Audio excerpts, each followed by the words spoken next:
Hello, ladies and gentlemen. Welcome to another edition of The Closing Argument. Today is Tuesday, a very important day in our democracy, in the history of Liberia. We are going to be talking about current events, especially what transpired today in the House of Representatives in Liberia. We'll talk about the elections. We'll talk about the characters. We'll talk about the actors involved. We'll talk about the dawning of a new day in Liberia when it comes to democracy. We will say, what does this say about the rule of law? What does this say about the Liberians? What does this say about our alliances, our partnership? Does it look good? If someone tells you that they are a member of a political party, a particular political party, or they are aligning with an ideology, can you trust that? Can you go to bed at night as a seditious and wake up the next day as a seditious? Can you go to bed tonight and wake up tomorrow as a member of the CMC political party? Can you go to bed tonight and wake up tomorrow as a UP partisan? All of these are things that we're going to be discussing. Call your cousin, call your friends, call your relatives. Let them come on so we can discuss these issues. We will do it respectfully. Before we actually engage when everybody else comes, we are going to go over the rules of engagement on this particular platform, and we are going to put everybody on the alert as to how the culture, the professional culture of this organization is upkept on and off the air. This is what we call the housekeeping. For those of us or those of you who are not familiar with the rules, we are going to go over the rules and let us engage ourselves and address issues accordingly. We have to live by the rules. We are talking to our lawmakers, our leaders, to live within the rules. We ourselves have to live within our own rules. We write them down on a piece of paper. They have to be worth something, and we have to enforce them, even against our own, our friends, and our relatives. I will go in the studio and see if Ansu is ready, if Maya is my younger son, if Myean is ready. Let's test the pause. I'm available. Yes, come on screen. You getting me? Let's test the pause of our folks. Let's see what's happening in Liberia. One of the great things that happened today was for us to actually see transparently how the election in the House was carried out, how the rolls were called, exactly as the law said it should happen. And what happened to those who said there was a resolution of 61 signature to remove the speaker? Today, we find out that the number remained 43, as it has always been. So what happened to those who said they have the number to impeach and remove the speaker for the lack of confidence? What happened to the 49? What happened to the primary 61 signature or signatories or resolution to remove the speaker? What does this say about the characters of the men and women who stood on the side of the rule of law? Without them, could we have had an election today? Could we today agree that because of the gallant men and women on the other side, foes, the men and women on the other side, unbending needs to come to the rule of law, succumb to the rule of law? This is our democracy. If you were discouraged and you wanted to throw in a towel, I am telling you to look at the silver lining. Is this the beginning of our new democracy? Before you intend or attempt to remove a member of any society, whether it is at the local church, at the local community, at your county organization, you lie in your churches, in your mosque, you have to abide by the rule that govern your mosques, your church, your county organization, wherever you are, your sorority and the fraternity, there have to be rules, and those rules have to fall under the Constitution of the Republic of Liberia or any country in which you reside. What does this say about us as a folks, as people of the Republic of Liberia? Are we folks who say one thing and do another thing? Do we say we want the rule of law, but then you turn around and vote for chaos, the continuation of chaos? Or are we trying to say what the former Speaker of the House of Representatives of the United States, Honorable Tip O'Neill, says, no matter how low our rating may be on Capitol Hill, when you get home, people who love you will give you hard marks. And he authored these words, and he said, it seems everyone hates Congress, but everyone loves his own crooks. Collectively, you say, the country is on the wrong path. Liberia is being run illegally, badly, collectively. But then when you were asked, are you willing to make a change to set the country on a different path? And you said to the Liberian people and the whole world that you like the direction the country is taking. So you voted those people that you despised to continue. What does this say about us? Liberians, do we despise the collective leadership of the country, but like our own separate crooks? Do you despise the House of Representatives for what they have put us through for the past 7, 8, 9 months? But yes, and yet you chose to side with your homeboy or your homegirl based on either that you go to the same church or you go to the same mosque or you speak the same dialect. Someone called me and told me that all Myeans will vote along tribal line or county line. From the reading, what I saw, other 11 or 9 representatives that had the option to choose, 7 voted for, 2 voted for change. What does this say about us? Are these the men and women that your children would like to emulate? Is this the democracy that you want to bequeath to the next generation? Are we the country of laws or strong men? Does the Constitution prevail or might makes right? Are we saying whenever you had an upper hand, you can twist arms until you get what you want? We are living in a nation of strong men and women. So let's talk about cash violence.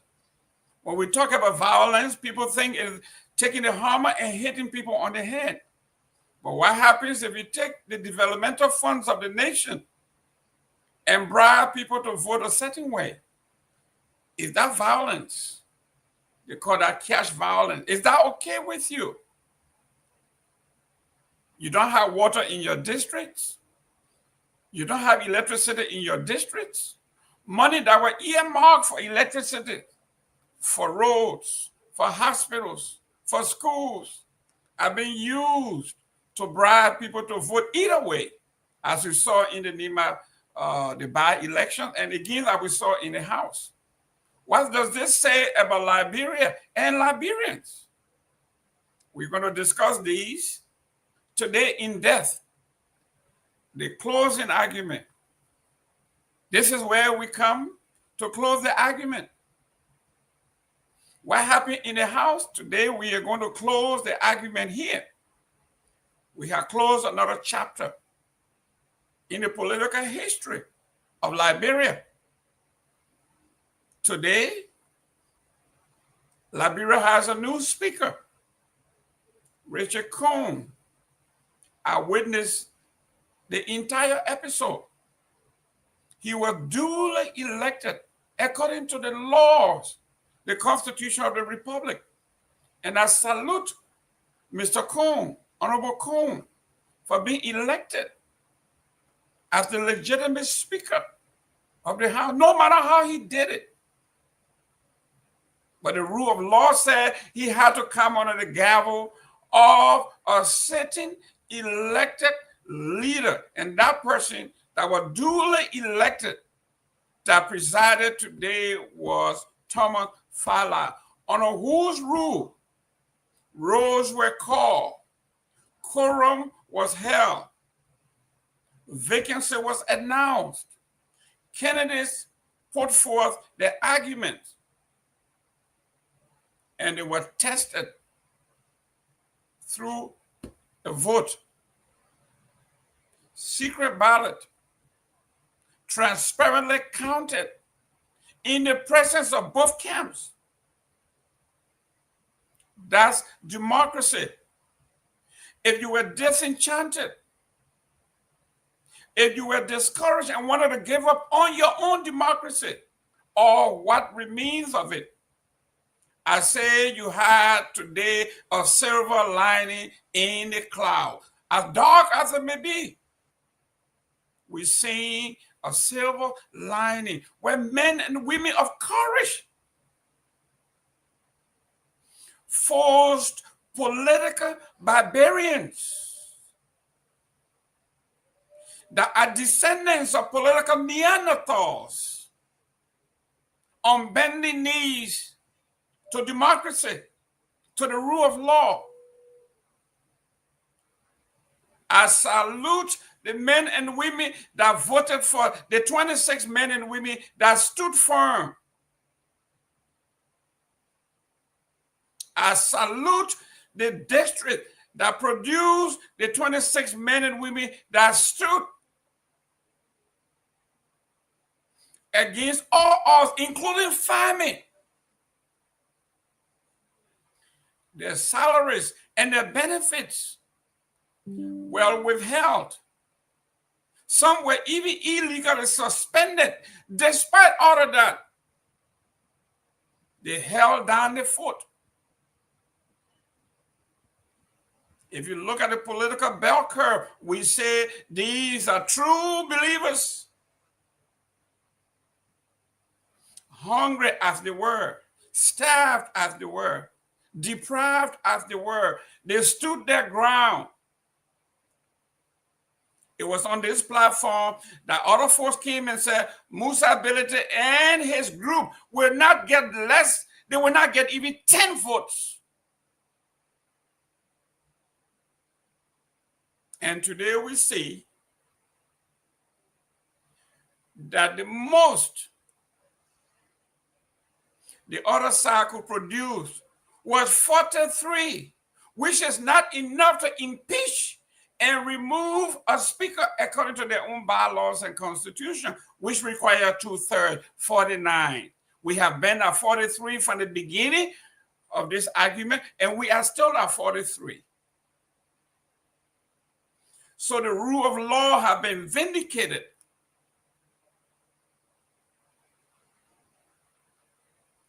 The rule of law has prevailed.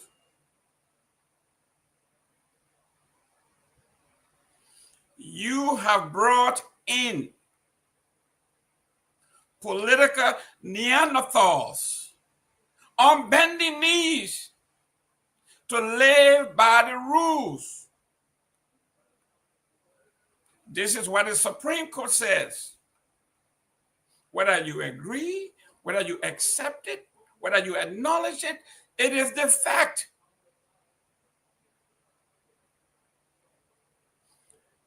The House can only govern under the legal rules of those that were duly elected. The rule says if the speaker resigns or is incapacitated, the deputy presides until an election is held within 60 days, up to 60 days. Today, when Honorable Fonati Kofa resigned, Thomas Fala, his deputy, took over, presided, and you saw politics and you saw the rule of law prevail. This is what we are talking about. If you are a student of political science, if you are a student of government, this is a lesson. This is going to go down in Liberian history to be studied. Will become a case study in law schools. Those 26 men and women were on the right side of history. And history will be kind to them. And to those who broke the rules, but finally succumbed to the rule of law, we say kudos to you too. You finally did the right thing. You had to be brought in on bended knees. That the rule of law is even more powerful than the police that you have, than the army that you have. A man by the name of Fonati Kofa, who was illegally harassed, privileges taken away from him. He gallantly walked in there and cast his ballot.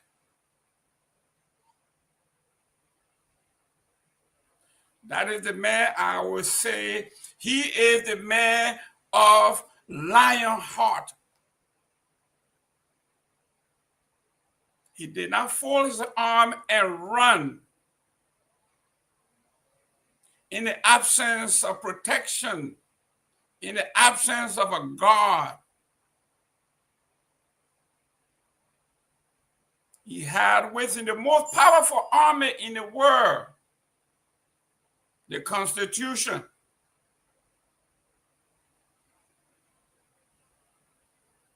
I salute you, former representative and speaker. Well, now he's still representative, former speaker for Fonati Kofa, and the men and women of the rule of law. Now the onus of leadership is upon the shoulders of Honorable Rachel Cohn, Speaker Rachel Cohn, to unite our nation, to lead, unite the House, show leadership, show that you have the gravitas to lead. How do you deal with adversaries? How do you deal with men and women who do not agree with you on issues? Do you beat them into submission, or you use your power of persuasion? The onus is on you, Mr. Speaker. Are we going to have a united House? Are you going to reach across the aisle, shake hands, bring your brothers and sisters in the fold? Or are you going to create an atmosphere of them against us?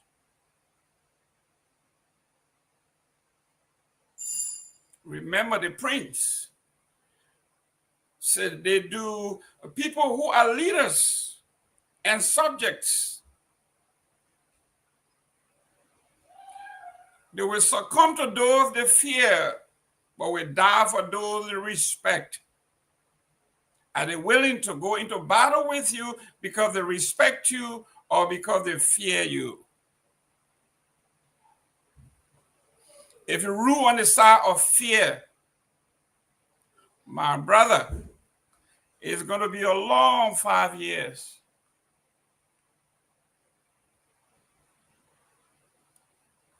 History is replete with examples of failed men and women who rely on brute force to subdue their subjects or their opponent?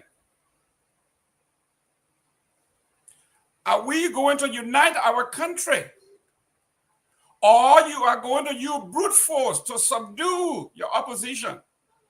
Today we say you were brought in on bended knees by those who respect the rule of law, that were willing to die, to suffocate to death. They came in and they said, no matter what, against all odds, we will stand on the side of the rule of law. And today, you bended. You succumb to the rule of law. You came in just as the opposition said. You will come in under the gavel of an elected, authorized authority. You came. They said there will be roll call. You did that. They said there will be elections. You did that. Transparently. And nothing else will suffice. And you did all of the above. So I, Jerome Gaiman, this bastard boy from Buchanan, is telling you that the folks from the rule of law today have bequeathed unto this nation a tradition of law and order, even against all odds. Let me welcome Grace. Ms. Guar, Mrs. Guar, thank you very much for coming on today. I can see you are beaming with smiles because you are standing on the side of the rule of law. There were 26 men and women that put their lives on the line for what is constitutionally guaranteed under our law. Nothing else will do. Your take. Thank you, Mr. Gaiman. It's nice to be here on the closing argument. I know I've been listening, for a minute. I've been trying to work closely and hard behind the scenes with Citizens Movement for Change, which is my first and foremost when it comes to, anything concerning Liberia, because I know that this political institution has what it takes to become the leadership in 2029. So I'm putting everything I have as far as work with that. I am so happy that, the patriotic Liberians that stood in the HOR today, the House of Representatives, and stood for the law. And, it makes me to smile because that's what we want. Those group of men, some of them were able to bow out and join the other side, but the people that remain, they brought this government to their knees, that there will not be business as usual, that you can just come and do what you want to do and, not follow the rules and the regulations that govern the country. So they stood strong for months and said the law is the law. I would like to congratulate Fanati Kofa for really standing up and saying that he would not resign. And, first I was really just wanting him to do that so the elections could go on. But then later on, I understood that if he had done that, they were just going to bully their way in. And that's why he stood his ground this long. And that's the reason why they had to bow today and go to elections. Although majority of Liberians do not agree with what happened in the House as far as who were voted into power, because they brought in the same regime or person that already had hijacked the leadership in the Senate in the House as a speaker. He hijacked it. He has been very lawless. A couple of past months, he was very lawless, breaking things and doing very unethical things as far as come to governance. And the president told everybody that he wants this man. So he even asked people to give up their dreams so he could get this speakership to Richard Coon, because he knew Earlier on, all the way they were claiming the speakership that this man is not the Speaker of the House. He wasn't the Speaker of the House at that time. Although they allow him to pass fraudulent budgets, they allow him to take pay as a Speaker. They allow him to do so many things that's unconstitutional. But he still told the people that he wanted the man to remain there because the man is a regime speaker. So there will be no opposing views in the House of Representatives anymore. So Rachel Kun is just going to be like a puppet on the string. Everything they tell him to do, that's what he's going to do because they wanted him there for that reason. So, I mean, but the bigger picture here, what we look at is that it will come in full circle because this is not going to end anyway, as far as making sure that the law work in Liberia. But it's going to come back in full circle because the Liberian people will see that these people mean no good. And the people they voted into power to represent him has voted this man as Speaker of the House. It's a dark day today in Liberia, but it's also a good day today in Liberia because the law stands and the law stood today. And even the majority of so-called black, they are even wearing t-shirts and hats now saying that the law is the law.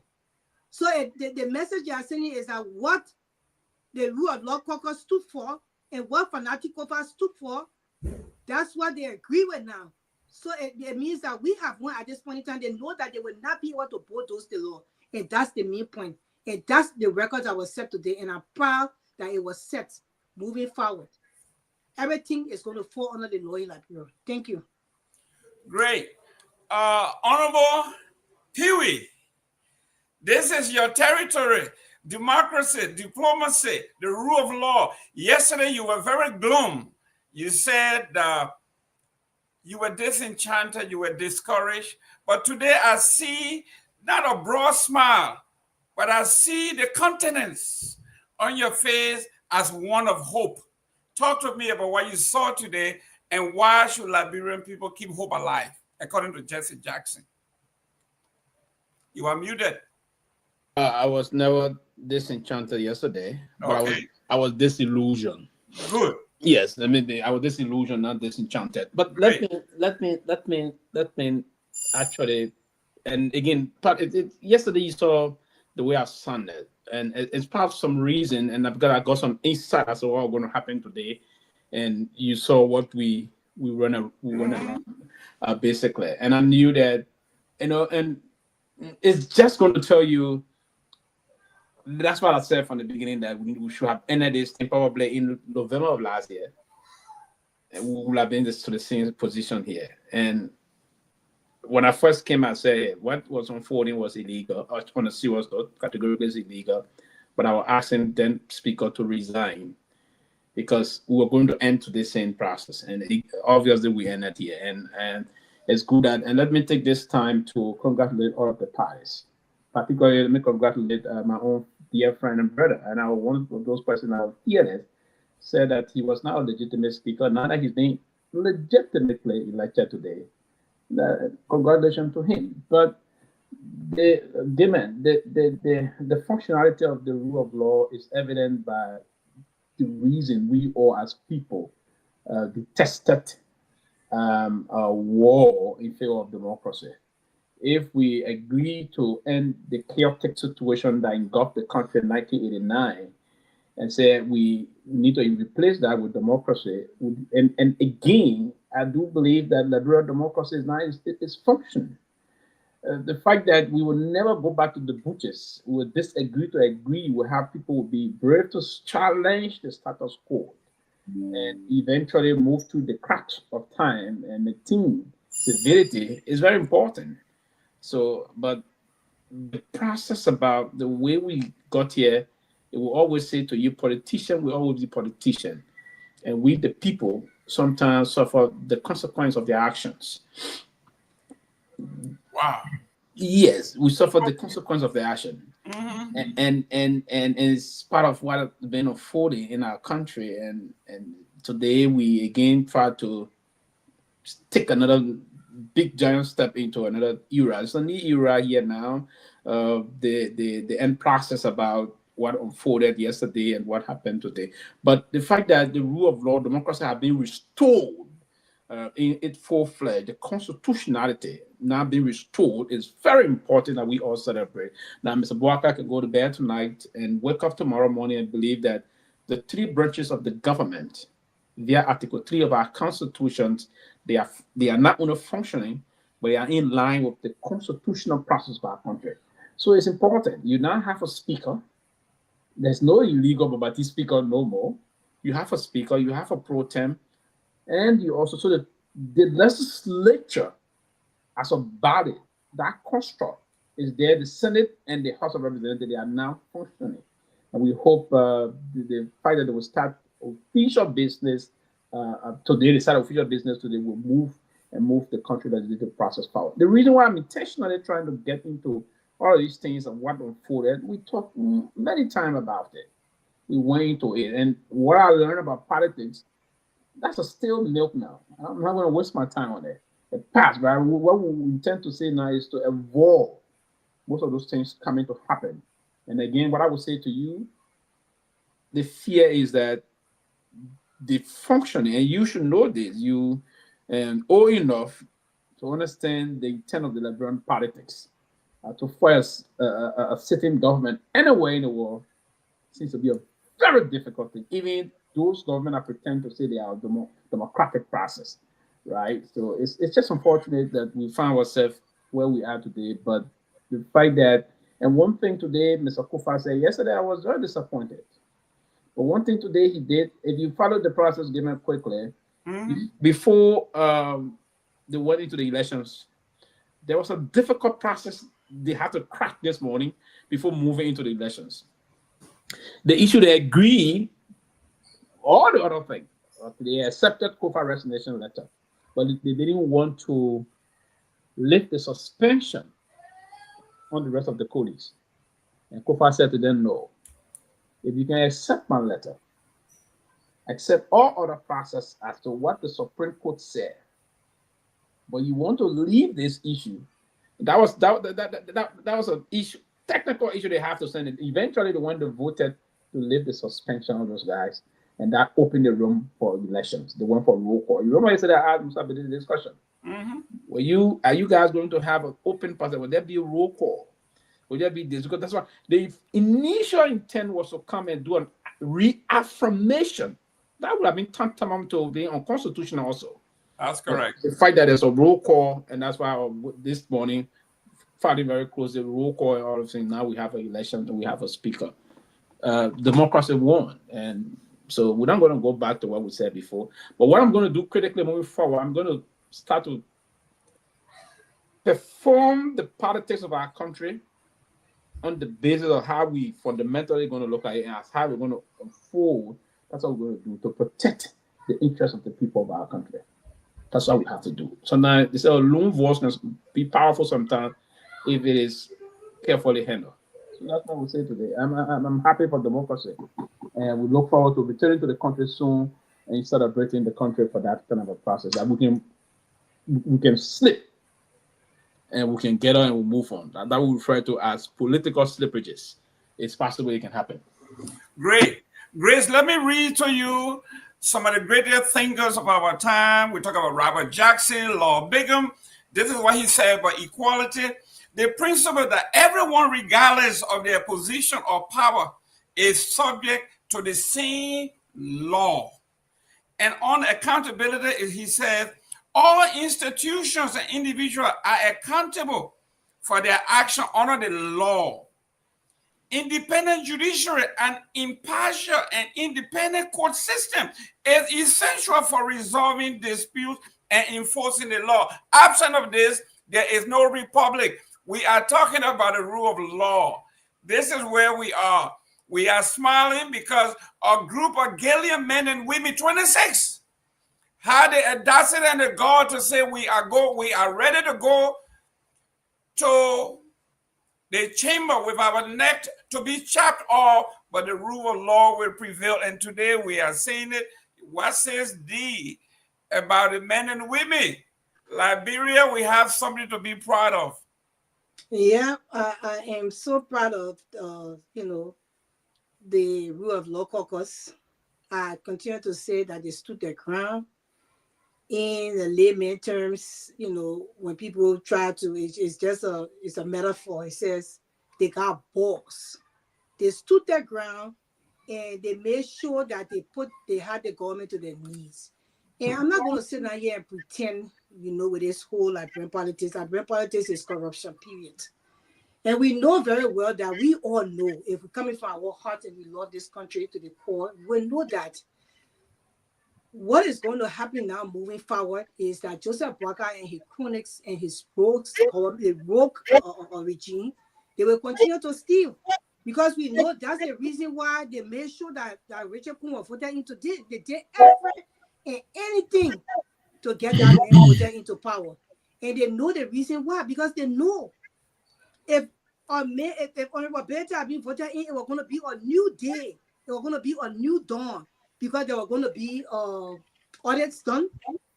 People were going to go back to find out why is it that somebody like Kun or Richard Kun was operating as a speaker and he was not a speaker. That alone too is a crime.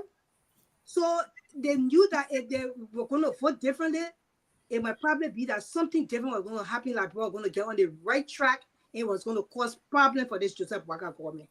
So now the law breakers are now weighing the same teacher that the people were telling them, the law is the law. We happy that Musa Benete and his team and Fanatic Kofa has set up precedents that these people wearing the t-shirt now, they are still carrying the mantle. They are saying the law is the law, and the law must prevail. And that is why we know today that the rule of law caucus and Fanatic Kofa have won, regardless of what happened in the House, that a regime speaker was put into power, because we know that the executive are behind this. We know that money had changed hands. We know that deceit was carried on. We know that people had agreements, because I will talk also, you gave me the chance, because everybody can lay their stuff here. We know that money had changed hands. We know that people made a deal, because people then you know, it's alleged that man Jason Sipo, he went on the other side. Jason Sipo went on the other side. You will ask yourself, in this 2-4 country that we live in, God bless us to come to, we are made our lives, that there is no way that a man like Jason Sipo would have changed his mind, except there was an agreement there concerning the burning of the Capitol building. Why does Jason Sipo change course? So who knows what they put on him for him to even have done that? So I'm just allegedly saying, because we're receiving text messages in boxes that these are the things that happen. The government has some people, you know, on their toes. You have to do this is the amount of money, and we know that house will never be reconciled, because for Richard Kun don't have that in him. It's just the truth. Richard Kun is not going to go to that house and reconcile that house. He's not going to bring peace among the people. He's going to be the same lawless person he is always. He might probably go and build a fence around the capital. For other people not to enter that with business, they may be building a Kehleboe fence with grass, but don't over it to stop people from entering that capital building. He is that kind of person. So in a sense, they brought them to their knees because the law abide today. But in another sense, Liberia has not won this, because the people that voted into power did not stand their ground to say that we'll have opposing view in this house. By all costs, we cannot have a regime speaker. They did not stand their ground. And that's the power that we lost. And before I say my last statement, I would like to read. Let me put my glasses on. I would like to read the names of the people, although I lacking one name left. But I would like to, because there's a list going on Facebook. I made my list, and they have some wrong people name on that list. So I want to read the names of the people who stood on the side of the law. When I mean stood on the side of the law, they voted for the other side, which is the opposing side, which is Honorable Musa Benete.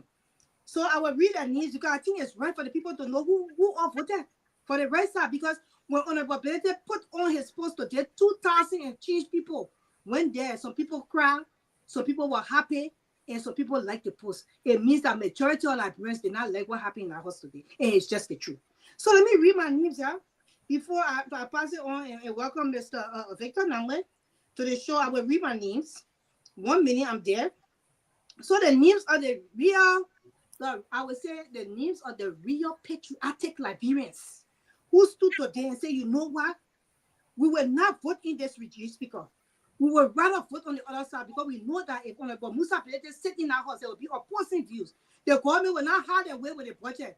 The Ways and Means Committee will not steal money for the set. Who all voted on that side was Honorable Musa Pelete himself, Ta Wongwe, Rookie Barry, Sumo Kwali Moba, Samuel L. Anders, Frank Safoko, Yeke Wakoluba, Edward P. Flomo, Muka Kamara, Abu Bana Kamara, Cherokee Yokbo, Marvin Cole, Bona Blue Benson, Eugene Colley, Zina N. Norman, Luther Collins, Matthew Joel, Thomas Gashua, Bentu Masale, Pierre Fanati Kofa, Roland O.P. Cooper, Ellie Arthur Gray, Alex S. Noah, Jacob Darby, and Bessie Sonny Fika. One more knee left because you know that the voting was on power. For some reason, they did not want the people to stand up there and say, I am voting. My vote, I casting it for this person. So everybody can know who voted who. But they did it on a cover. We still were able to get in one knee missing, and we don't know who that person is. But the list are going around that got member with a priest and Jason Sibo, that list is wrong because those people, they went on the other side because they don't love like people. It's when they love themselves. And I'm saying it. Thank you very much. Myean, could you clear the screen, please? We got a blue screen there. Let me welcome. No, I'm looking at the screen. I'm calling. He's not picking up. Okay, we welcome Honorable Namwe and the chairman of the board here, Honorable Peabody. Welcome to the show. Thank you very much. It's good to be here. Let me say hi to you all. Grace, hi. Dr. Peabody, hi. Jerome Gaiman, what's up? Sylvester Pewee, what's up, my brother? So look, I was coming in and listening to what you guys are saying, and I understand Grace. You know, she sees, you know, a glass half full kind of situation. It's a good day, it's a bad day. You know, let me first of all commend, you know, Fonati Kofa, Musa Ability, and the Rule of Law Caucus.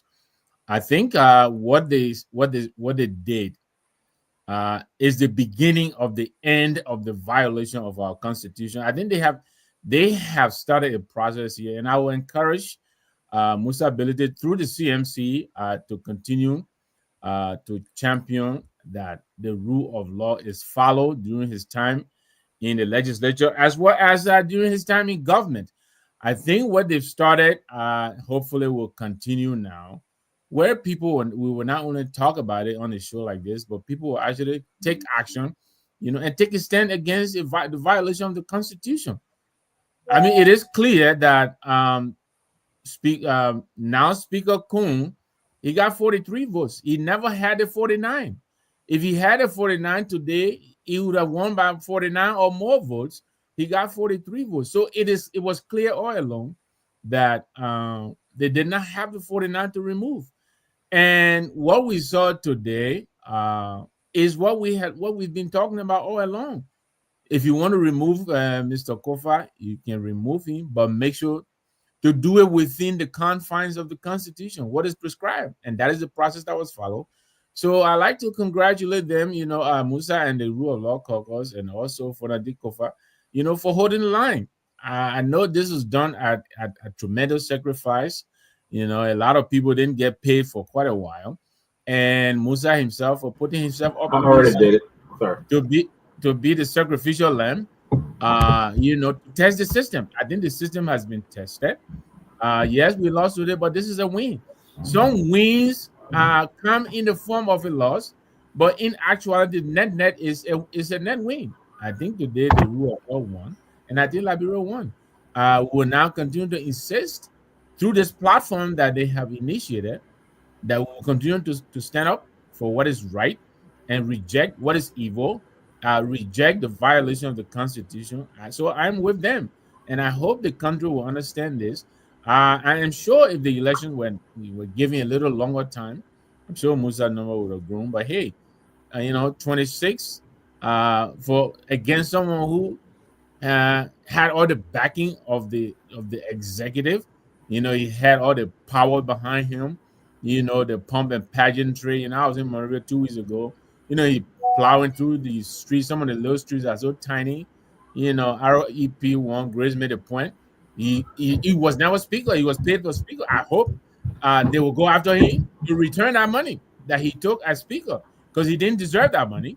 So these are some of the little things. I think this is the beginning of a process that we've all been yearning for, and we will continue to support the rule of law caucus. Let them continue to champion our cause. And while they're doing that, I will encourage the rest of us to do our part to make sure that this government and every government will respect the Constitution. We have to do the right thing in Liberia. Thank you. Honorable Peabody, welcome to the show. We are talking about the rule of law here. I know I want you to address the rule of law, but let's give credit where credit is due. Mr.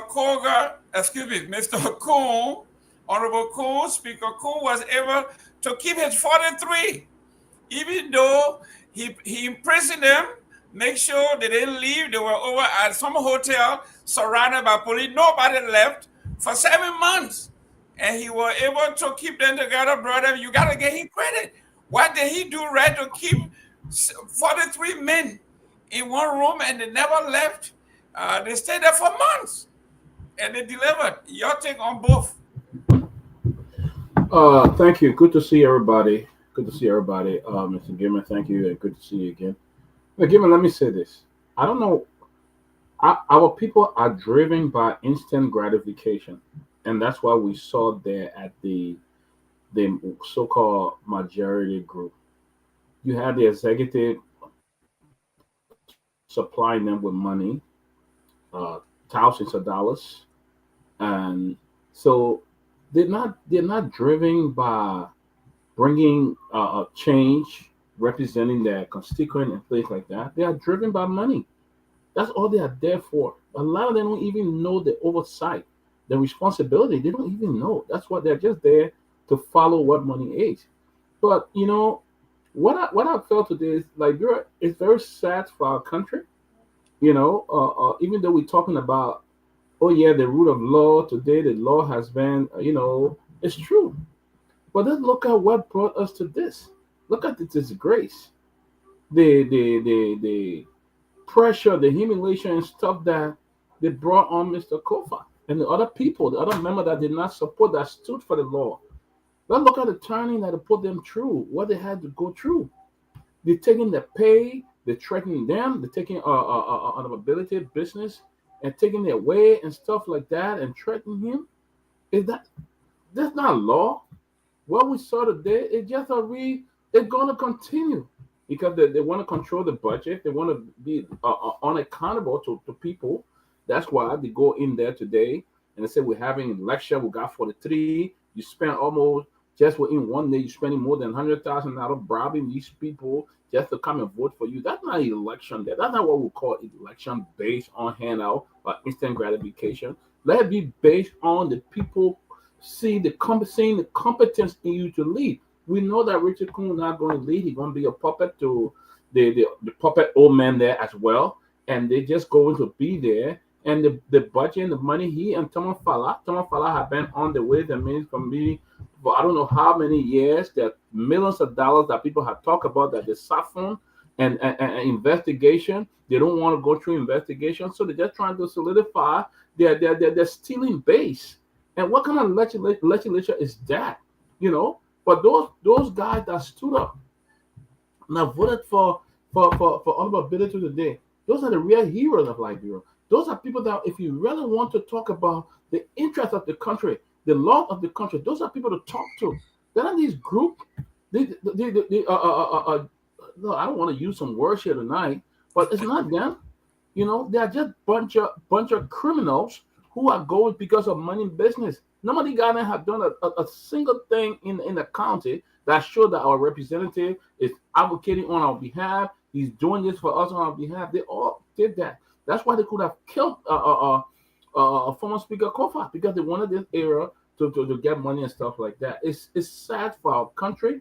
It's a disgrace. You're talking about the fools wearing T-shirt. The law is the law. When you couldn't abide by a Supreme Court ruling, you wearing T-shirt and putting it up like somebody suffering from some kind of I won't give them some kind of behavioral health or psychological, having some kind of psychological behavior and stuff like that. You wear T-shirt, they say the law is the law. You try to. This is what Mr. Ability stood for. That word, the law is the law. That's what Ability stood for from day one, and he had always stood for it. So they're not the one. How can you call law breakup that you say the law is the law? What is a joke? It's a mockery to our country. You think how the international community going to look at us? You know, these guys. No, it's a disgrace. You know, I don't see anything that happened the other day and say, "Oh, the law taking ill for court." No law taking ill for court. The people had a coup d'etat. They removed the speaker. They refused to abide by the Constitution. So what else? You pay a bunch of 400,000 to stand out there voting. Then you say that the right thing happened today. The right thing that happened was the 23 people that voted for accountability. Those are the right people, and those are the people who bring real guidance to our nation. Look, I tell you this, Jerome. I think some people are in the back.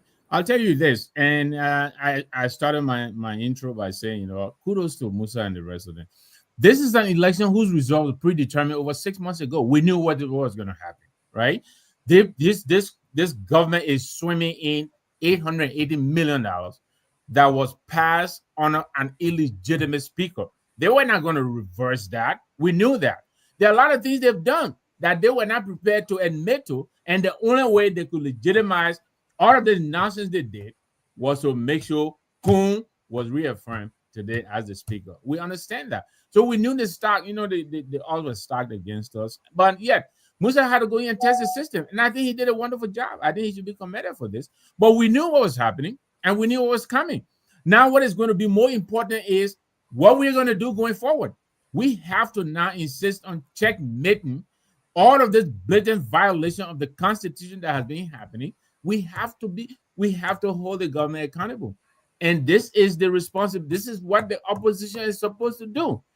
We are going to make sure this happens. And so we encourage them to continue to stay together. I understand these so-called blacks were formed for specific reasons. And now that some of these reasons do not exist, and when some of the blacks may collapse, we understand that.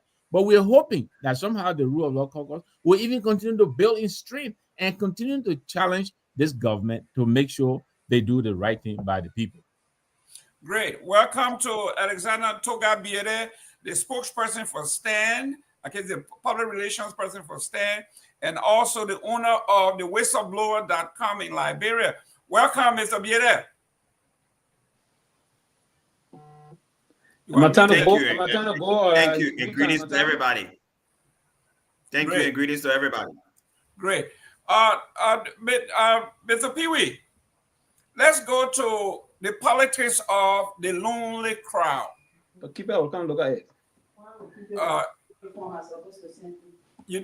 You need a mute.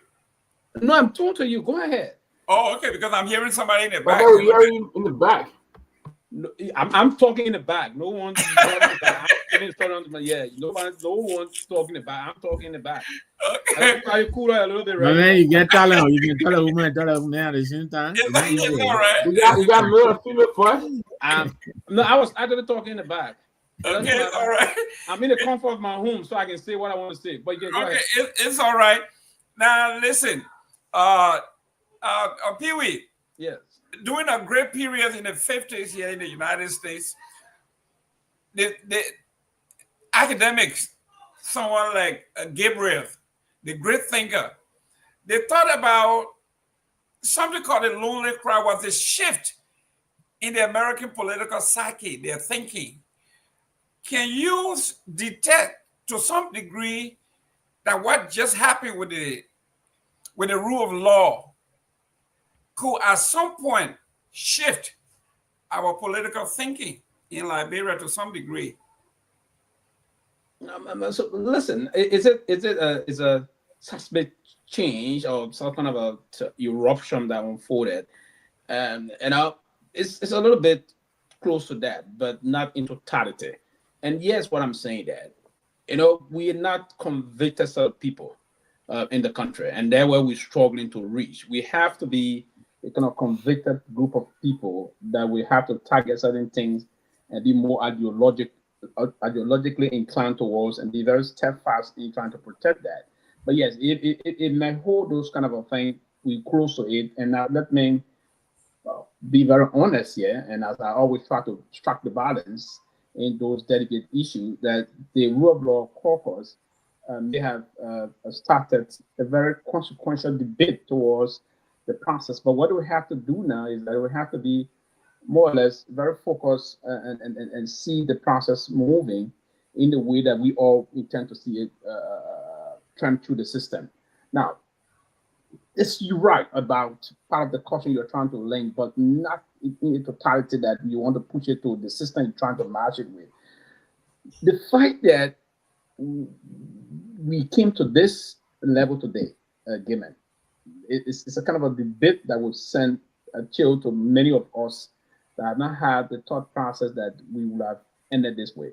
We've had two, and what this is going to change in the country is going to change the way now of our engagement process in removing our leaders, particularly the speaker or the pro tem, if you will, right?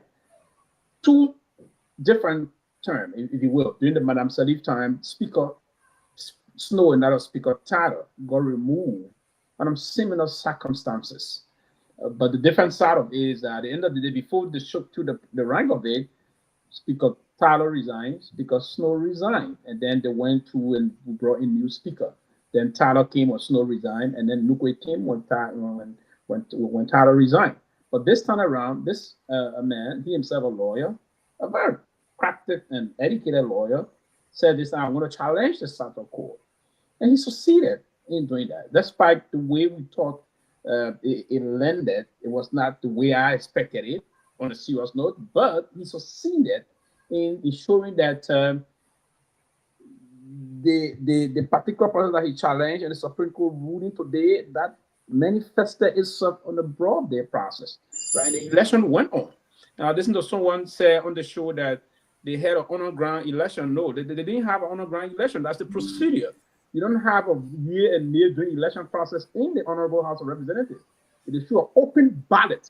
So yeah, our listeners probably to get educated on that. It was not an honor ground thing. That's the right thing they did today. Every election of a speaker pro tem is an open democratic process. You know, who all say no, it's not a process.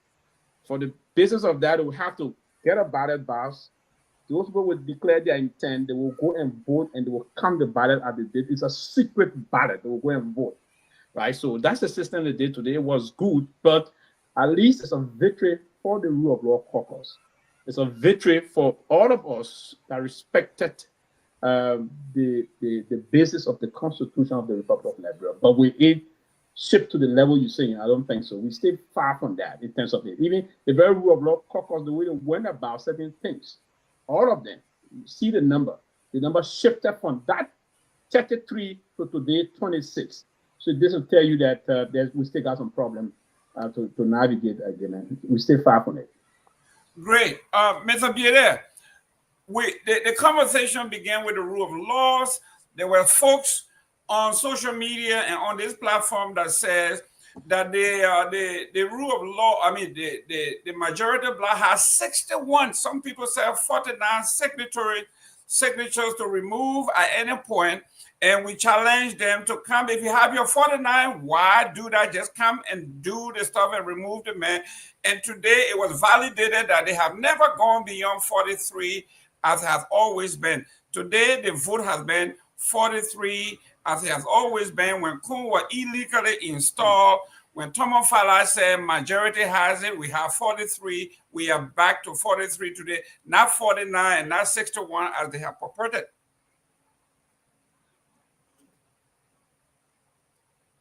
Thank you. Can I come in now? Yes, sir. Thank you.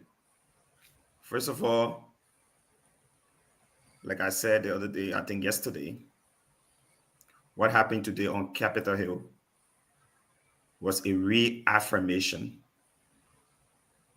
or support to Richard Coon by the majority bloc. I will not sit here and portray legislative action. The first branch of government, a branch of government that can decide its own way of doing things, that makes laws, and think that I'm going to denigrate the majority because the court had a disputed ruling. First of all, the court itself was in error. The Liberia National Bar Association came and lambasted the court. Who are the members of the Liberia National Bar Association? They are all lawyers and judges and all the same people. They had their own issues. If you say Coon was illegal, but you also participated in Coon's budget. Coon passed a budget that affected the entire country. And the same judiciary participated in the budget. The judiciary did not one day raise an issue to say, we'll not even take this money because it's coming from an illegal hand. So you technically participated. The problem we've had in the country is where a few group of elites think that they're smarter than the rest of the people. And they think they can blindfold the Liberian people in believing that when they decide, there is all good. When they decide, there is all wrong. It has to stop. The judiciary participated in everything. In fact, last night, for example, someone talked about 100,000 in the budget, that 100,000 were dished out to lawmakers here and there for them to vote. That's erroneous. The 100,000 was put in the budget by all 73 members of the legislature. Chairman Ability tried to raise that here last night, and that was corrected. In fact, if you went to the chat room, I also posted in that chat room that Chairman Ability himself alluded that money was being placed in the budget in the tune of $100,000. How can you call that money illegal when he and others put that same money in the budget? How can you say that money is illegal? It's not illegal. It was put in the budget for constituency work for them. Okay, yes, it's embarrassing, but it's not illegal because they should not be putting money in the budget for themselves. But he, Musa Ability, defended that, and I have placed that defense of his in the chat room. If anybody can put it up, fine. Put it up and see for the record. So how do you consider that money as money that was dished up? We keep misleading the people when we have our self-interest. Thank you. Your time is up. Mr. Pewee, Mr. Biede says that the Bar Association disagreed and supported the majority bloc. There's no other way I can disagree with Mr. Biede because it makes no sense. But your take on, for this man to say the Bar Association supports, and he said the Supreme Court is wrong. Where in the world do you hear that the Supreme Court of any nation is wrong? I've never heard that only here. You know, quite frankly, it's unfortunate, and sometimes we indulge into this conversation. We agree, we as intellectual, we agree to disagree and agree. We come to a position where we come to a certain point. But yeah, by certain things, sometimes if we are trying to get into an argument of such kind, and then we see someone come to say, this is just, I mean, I'm totally confused by this statement just not coming from a dear brother. Very unfortunate to come and say the Bar Association disagree or criticize the Supreme Court. When this Constitution of our country, 65, 66, the Supreme Court of the Republic is the final arbiter of judicial matters in the country. The Supreme Court. Why would the Bar Association know that will come with a divided statement where the president going to read a statement where he will force to read and other executive member coming to disagree with the president? You want to equate the Bar statement to that of the Supreme Court, Toga? It's quite unfortunate. It's very quite unfortunate. And listen, there are certain things we don't just move to come and defend here on the most serious note. And I want to come to that to counter argue that position, because if he will come and say the Supreme Court, and so sometimes we just want to discuss through our emotion. We don't want to see the facts and attach the facts to the reality. It is just totally annoying to the point that one will come and say the Bar Association disagree with the Supreme Court when the law of our country is very clear that the Supreme Court is the final decision-making body when it comes to legal matters, legal judicial matters in the Republic. The Bar is a civil society organization. The Bar is not structured by the Constitution of our country. So it is counterproductive for you to come in, not only counterproductive, but it's counterintuitive also to even come and measure certain. Now, I listened to what you said about Mr. Bede. I know very well you may have, and I'm trying to get to the point to understand why sometimes you will see these things. But Mr. Bede was very clear yesterday, and he categorically on this show disagree with what you try now to just introduce on the show tonight again. Mr. Bede disagree with you on the issue about money being put here and money being put there, right? But what Mr. Bede said to us, and I understand he's one person that has been very clear in terms of structure and financial prudence in the House of Representatives. He always said it is prudent that we always time to time come and not only project the interest of ourselves, but we come to project the interest of the people that elected us to come and do their business. So I don't know how come will you now be saying the process of Mr. Bede alluded to a particular situation when he himself yesterday wholeheartedly and when women that rejected and categorically said whatever he said was far from the reality, these were all myths and disinformation. But now back to the issue about the laws of our country. I listened to Torgbean just now and said these are guys that do things on their own way. No, they don't do it. The Constitution of our country did not or does not allow them to do things as per their own volition. No. Article 34 is very huge. It's one of the longest articles, if not the longest article in terms of got a lot of different sub-chapters. If you went to Article 34 of the Constitution, it gave the lawmakers responsibility, but there are checks and balances to that process. The Constitution did not wholeheartedly give unto or give unto one institution to abrogate unto themselves the whole kind of responsibility. So I just thought to respectfully disagree with my own dear brother. I respect him, but sometimes we should not indulge into those things that are far from reasoning. Then we come and want to believe we're trying to project certain things. No, and sometimes we do those things, then our character begin to go in check to say, hey, somebody will come and say, but why would a man say this? More or less to come and want to position the bar that of the Honorable Supreme Court that got a constitutional prerogative to intervene directly into our constitutional system. It's quite unfortunate. Before I go to Grace, Mr. Bede, 1 minute for rebuttal because he mentioned your name. Thank you. Thank you very much. First of all, I don't speak from emotions. This page or this TCA, we should be able to fact check people. When people make comments here, it's not from emotion.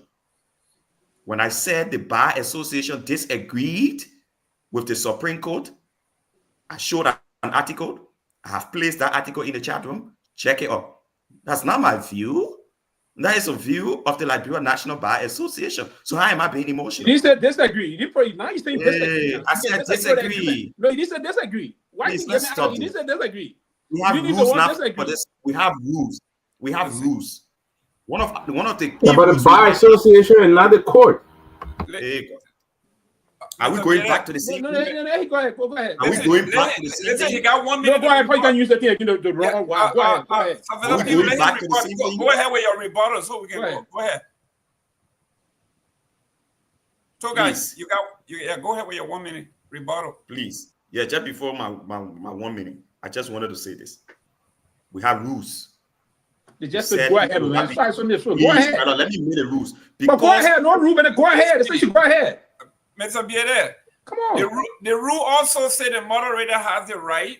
I'm not saying moderator. I'm not saying moderator. Saying, you got 1 minute to rebut. But no, you have your time to rebut. Do the rebuttal. I give you more time. I give you more time. Mr. Bede, I give you more time. Do your rebuttal. Okay, good. So I'll come back again and I'll keep reminding us to follow the rules. When I'm speaking, I do not want to be hijacked.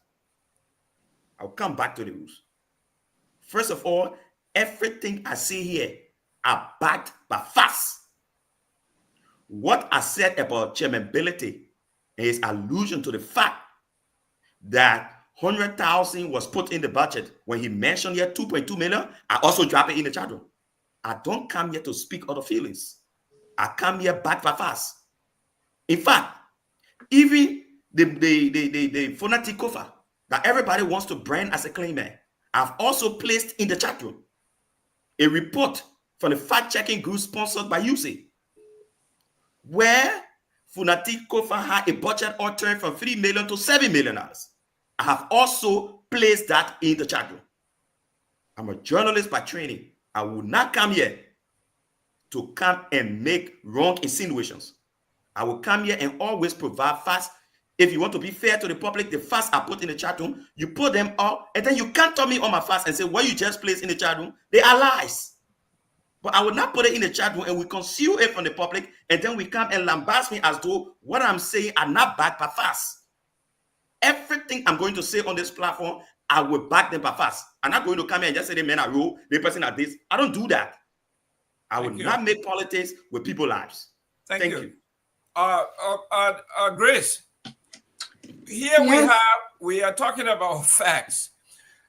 The Bar Association president made a comment, and the bar came back and said he spoke for himself, but not including the dean of the bar, somebody with highly respected Banks, Associate Justice Philip Banks, said what this man did. He did not go through the process. This is not the ordained statement of the bar. He went rogue. So anybody who quotes him should say we quote the president of the bar and not the bar. Your take on the bar overriding or having a dispute with the Supreme Court that is the final arbiter of justice in our country. Okay, thank you, Mr. Gamer. Before I speak on the bar, I would like to read exactly what Musa Belete said.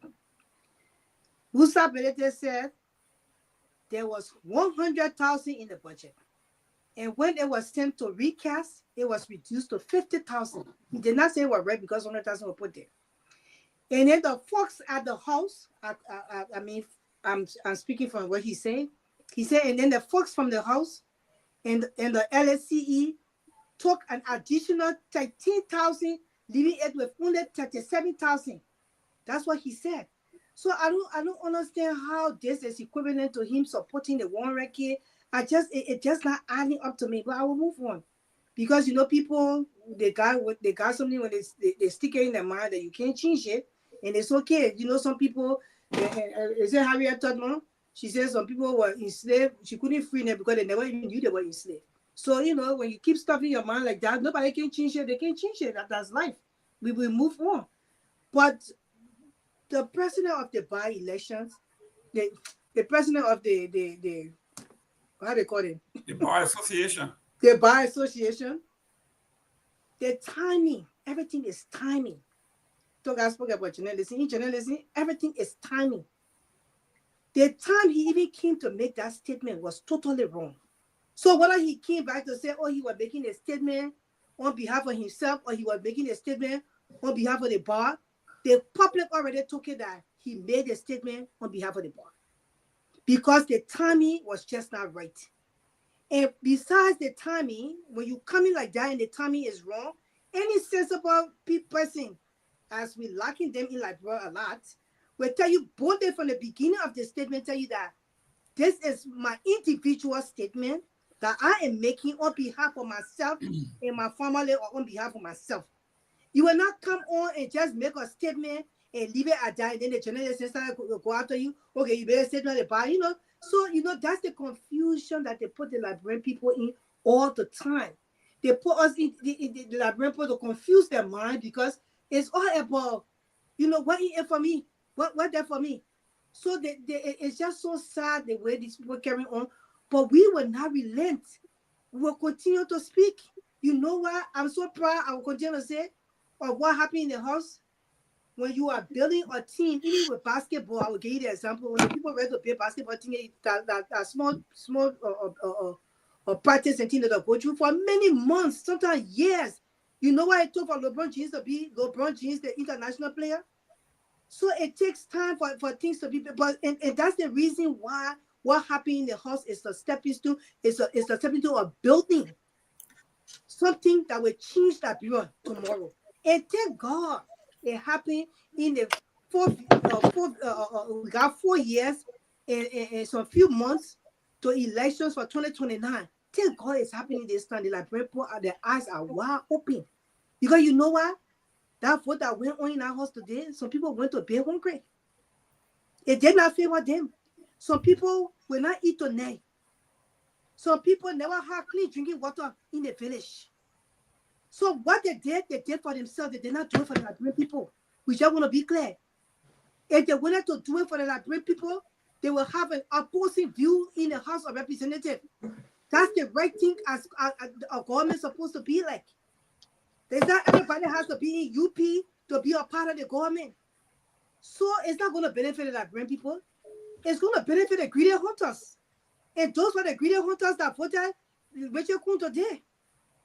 So Liberia lost again today. But in another aspect, as building is concerned, we gain.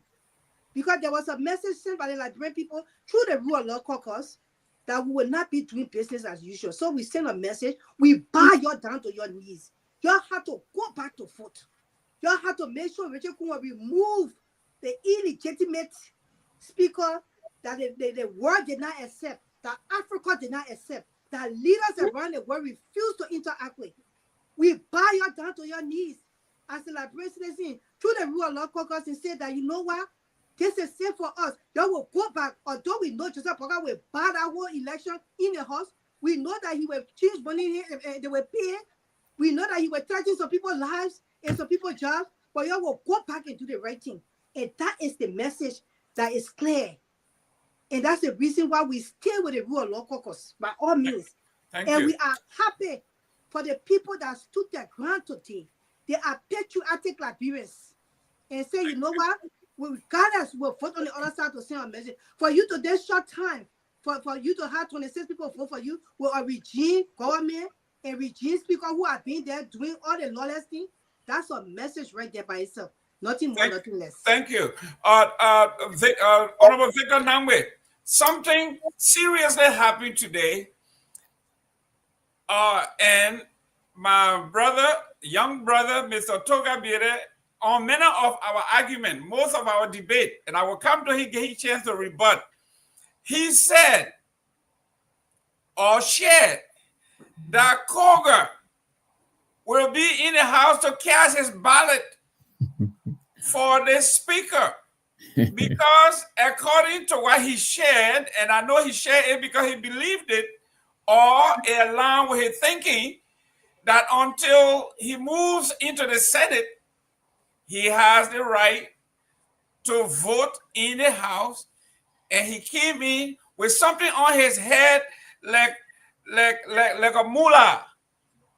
And the folks went and corrected, made it clear by the proceedings of the House that he was only an observer like anybody else. So here we are.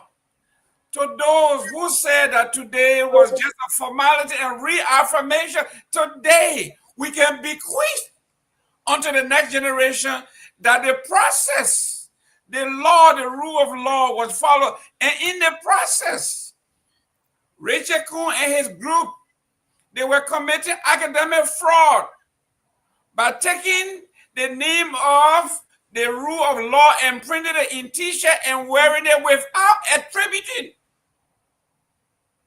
giving credit to where it derived. So the criminality go on, but we can bequeath unto our children that it is not possible that a former lawmaker who is in between and between can come and vote in both houses at the same time. It's impossible. And today the rule of law prevails. Your take. So listen, I think this is a waste of everybody's time. I don't know this brother. I'm just getting to know him. But I'll be honest with you. I am overwhelmed. Over the past 24 hours, this gentleman must have written over 500 posts in the one chat room that we're all in. And I'm sure this is not the only chat room he's in. Someone is repetition. It's a waste of everybody's time. We're not here to really litigate a matter that is settled. Everybody's moving on. This is not about Musa ability. This is not about Kofa. It's not about Kuhn. This is about the rule of law, doing the right thing. So all of this digging, he's digging and bringing this person saying that I don't care. I don't want to hear it. It's a waste of my time. It's a waste of my time. And as a journalist, I think you should learn to balance your story. I just put an article in the chat room where the Bar Association is in turmoil. You didn't say that. The vice president of the bar openly opposed the president. You didn't mention that. You didn't mention that the president was a candidate, a Unity Party candidate in Lofa. You didn't mention that. What kind of journalism is that? So you come here, yesterday you came here, you just say you disrespected the whole platform here, you took over this place. Nobody could say anything. Now you're coming back here again with the same attitude today. If you're going to bring that here today, I will sign off and I will be gone. We want to look ahead. How do we move ahead? This is behind us. Let's move on, please. Let's talk about solutions, how to better our country. I don't want to sit here today and really to get a matter that is already settled. Elections are being held. We have a new speaker now. So please, let's move on. Let's make sure that our government here finds its footing. This government has missed its footing on numerous occasions. Hopefully, this is a teachable moment for all of us. Let's take lessons from this and move on. But I don't really want to sit here today and going back how many years, how many thousands of dollars the president posted, all of that. It does nothing for anybody right now. This case is closed. This case is closed and we're moving on. So I think we should identify solutions. Let's suggest ways in which we can improve our system. I think this is where we are. But to come here today, and try to reopen this matter and then who is right and who is not wrong, I think it's a waste of everybody's time. So yes, I don't know Honorable Koga how he expected to be a senator and go and vote as a representative. These are some of the things that we're talking about. And thank God again to the Rule of Law Caucus. I think they helped in flagging that, and that was corrected. I'm sure if this was 24 hours ago or maybe 7 months ago, he would have probably been allowed to vote again. And these are some of the things that we're trying to correct here.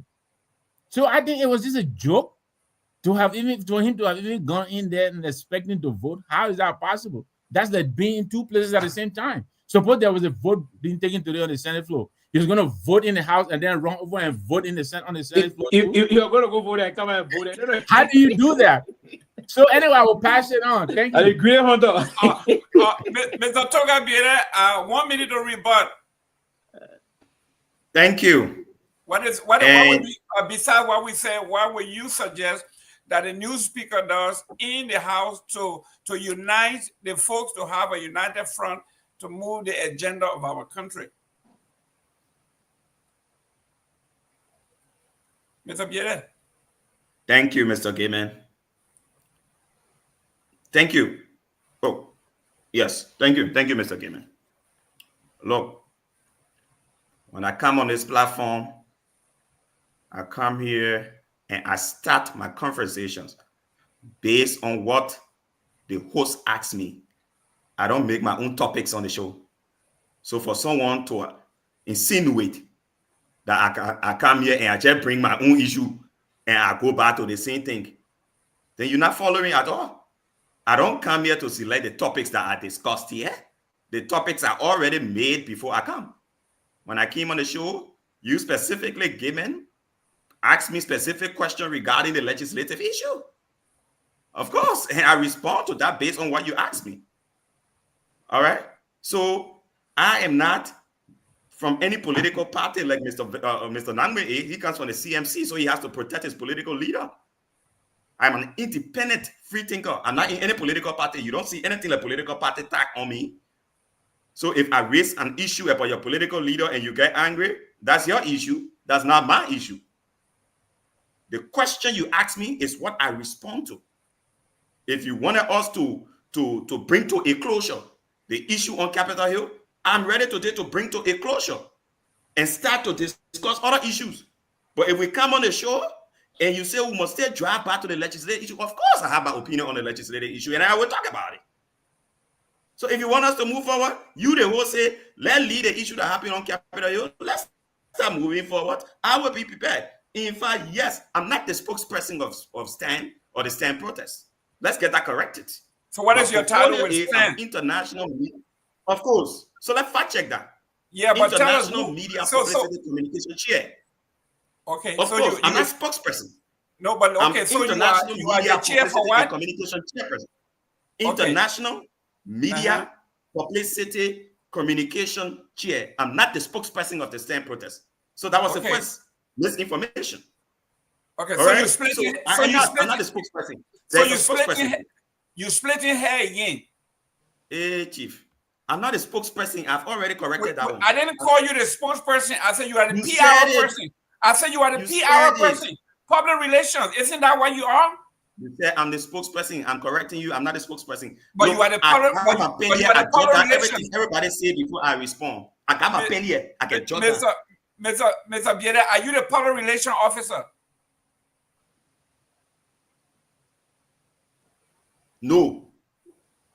I'm not a spokesperson. I'm not a public I didn't say spokesperson. I'm not a Public relation. officer. You say I'm you are media. international public relation, You right? said spokesperson. Amen. No, okay. Amen. But are I you the wrote it. public Here's my relation pen. officer? Are you the public relation officer? No. No. Should we what- dwell you on just that read- now? Or can You I just continue read. speaking? You just read your title, right? Thank Can you. you read it again to us? Can I continue speaking now? Yeah, but can you read it to us again so we can look at it? International Media Publicity Communication Chair. I'm not the spokesperson of STAN. I didn't say you were the chair. I didn't say you were the coach, but you're the Okay. PR person. You're the chair or the PR. Okay, so go ahead. Conclude. So even the bench, all the people on the bench did not even agree. I think there was one dissenting opinion. Supreme Courts all around the world can have people disagreeing with them. There's nothing illegal about that. Even amongst themselves, there was disagreement. So they're not always right. Oh. Supreme Courts around the world can sometimes make mistakes. Jesus. All right? So there's nothing. There's nothing. Mr. Bieda, interjection. Can you name And- one or two and- instances and- where the Supreme Court have been wrong? I'm reading the thread. Even right now as we going on. I'm reading somebody posting about different disagreement from the United States. Right on the thread that we are. I'm reading what I am on the show. But And it's not factual. Don't read it because Oh. it's not factual. Why you say not factual? It's not How factual. you say not factual? Everything Because you I live in know it. America and that Yes, you live I in know America where every day people Miss- disagree with Mr. Supreme Court. Bieda, You live in Mr. America Miss- and you say it's Mr. not factual. Bieda, a point of correction. The guy You is live in the man America. is Every day there's listen. disagreement with the Supreme Court. Listen, the man is Why we quoting. always make what is Listen, I say a point of correction.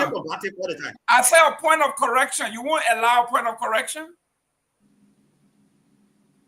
This person you are quoted Roe versus Wade and said the Supreme Court said they were wrong. That's not true. The Supreme Court said that the definition of abortion was so broad that it should be decided on the state level. They didn't mean they were wrong. So don't read these things. Why should I? Thank you The very people that much. are written are not Okay, crazy people. Dr. Peabody. Crazy people. No, I'm not done. I'm not done. You talk No, about my Yeah, man, you're not going to talk the whole day, though. You got to let your upper chest talk. Your time is You take all the okay. time from me. Go ahead and land. You got Man. Mr. Bieda, go ahead and land. You got 1 minute. Go ahead. I'll give you 1 minute. So Go how ahead. do they want me to go first? No, you do all the time. Leave it there. How do they want me to go first? I've seen that. 1 minute hanging himself. So The you want to go longest, ahead. the Bieda. longest 1 minute I ever seen in my life. But the 1 minute Yes, hanging you make it again. give me 1 minute. The You CEO may who want gave me 1 minute. that my me and boss myself already. got I'll to speak debate boss to you. in 1 minute. Munya. Yeah? Munya. The man gave me 1 minute. Tell the man I I got to debate him in 1 minute. Bieda, I'm speaking boss to you, Munya. Go ahead. Okay, thank you. I come back to the point. Look, Grace, for example, the 100,000 we talk about here, whether it is 100, whether it is 5,000, whether it was 37,000, the issue here is that the legislature should not be apportioning money to itself in a manner and form for lawmakers to have.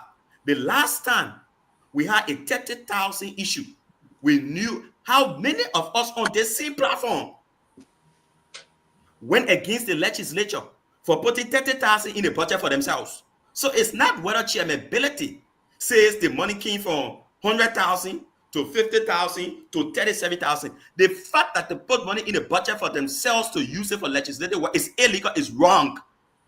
It's not because this person is our political leader. A wrong is a wrong, no matter the figures. Because all of us on this show lambasted lawmakers when they put 30,000 in the budget for themselves.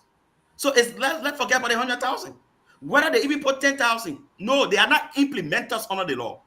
Under the law is the executive that implements. So lawmakers are supposed to put money in the budget for themselves. And when you come to the public and portray that figure to a PLA, no, I'm for the rule of law and I'm a police put their money there, then you're wrong because you participated in a thievery of the Liberian people. I am being objective and I'm speaking to all sides. I'm not going to come on the show to say, people right, they rule a lot of people wrong, that other people want to portray it here. I am saying when you put money in the budget for yourself as a legislature, it's wrong. I'm not going to. So I'm not spokesperson for anybody. But many of us here will want to swear from one group and want to put it in other groups. This is thank you. Toga, thank you very much. Your time is up. Can I provide brief information? Yeah, interjection. Yeah, go ahead. Yes, I just thought to make some clarification on the issue of what Mr. Benedict said. And we have to be very clear. Mr. Benedict was one person that's also, he's vehemently speaking against this issue of a lawmaker taking money. And guess what he said? The thought process of Mr. Benedict is for the money. He said no lawmaker is going to get 100,000 or 150,000. The money will be appropriated and sent to the Liberian Agency for Community Empowerment. The legislature enacted the law for the Liberian Agency of Community Empowerment list to conduct all legislative process.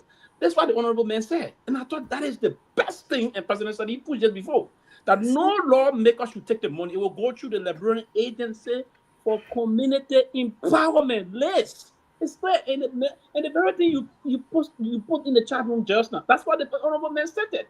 Yes, what Mr. Benedict said. He said, for the record, legislature will not receive 100,000 or 150,000 respectively for project. They will identify projects through their constituents and submit them to list the Liberia Agency for Community Empowerment. That's what the honorable man said. So you see how honorable this man is and how corrupt-free his intentions are, that you will direct the money through the executive, not the legislature. Who runs the Liberia Agency for Community Empowerment? Who appointed the president? Is the president of the Republic of Liberia. Today, we have the agency there, behind the executive mansion.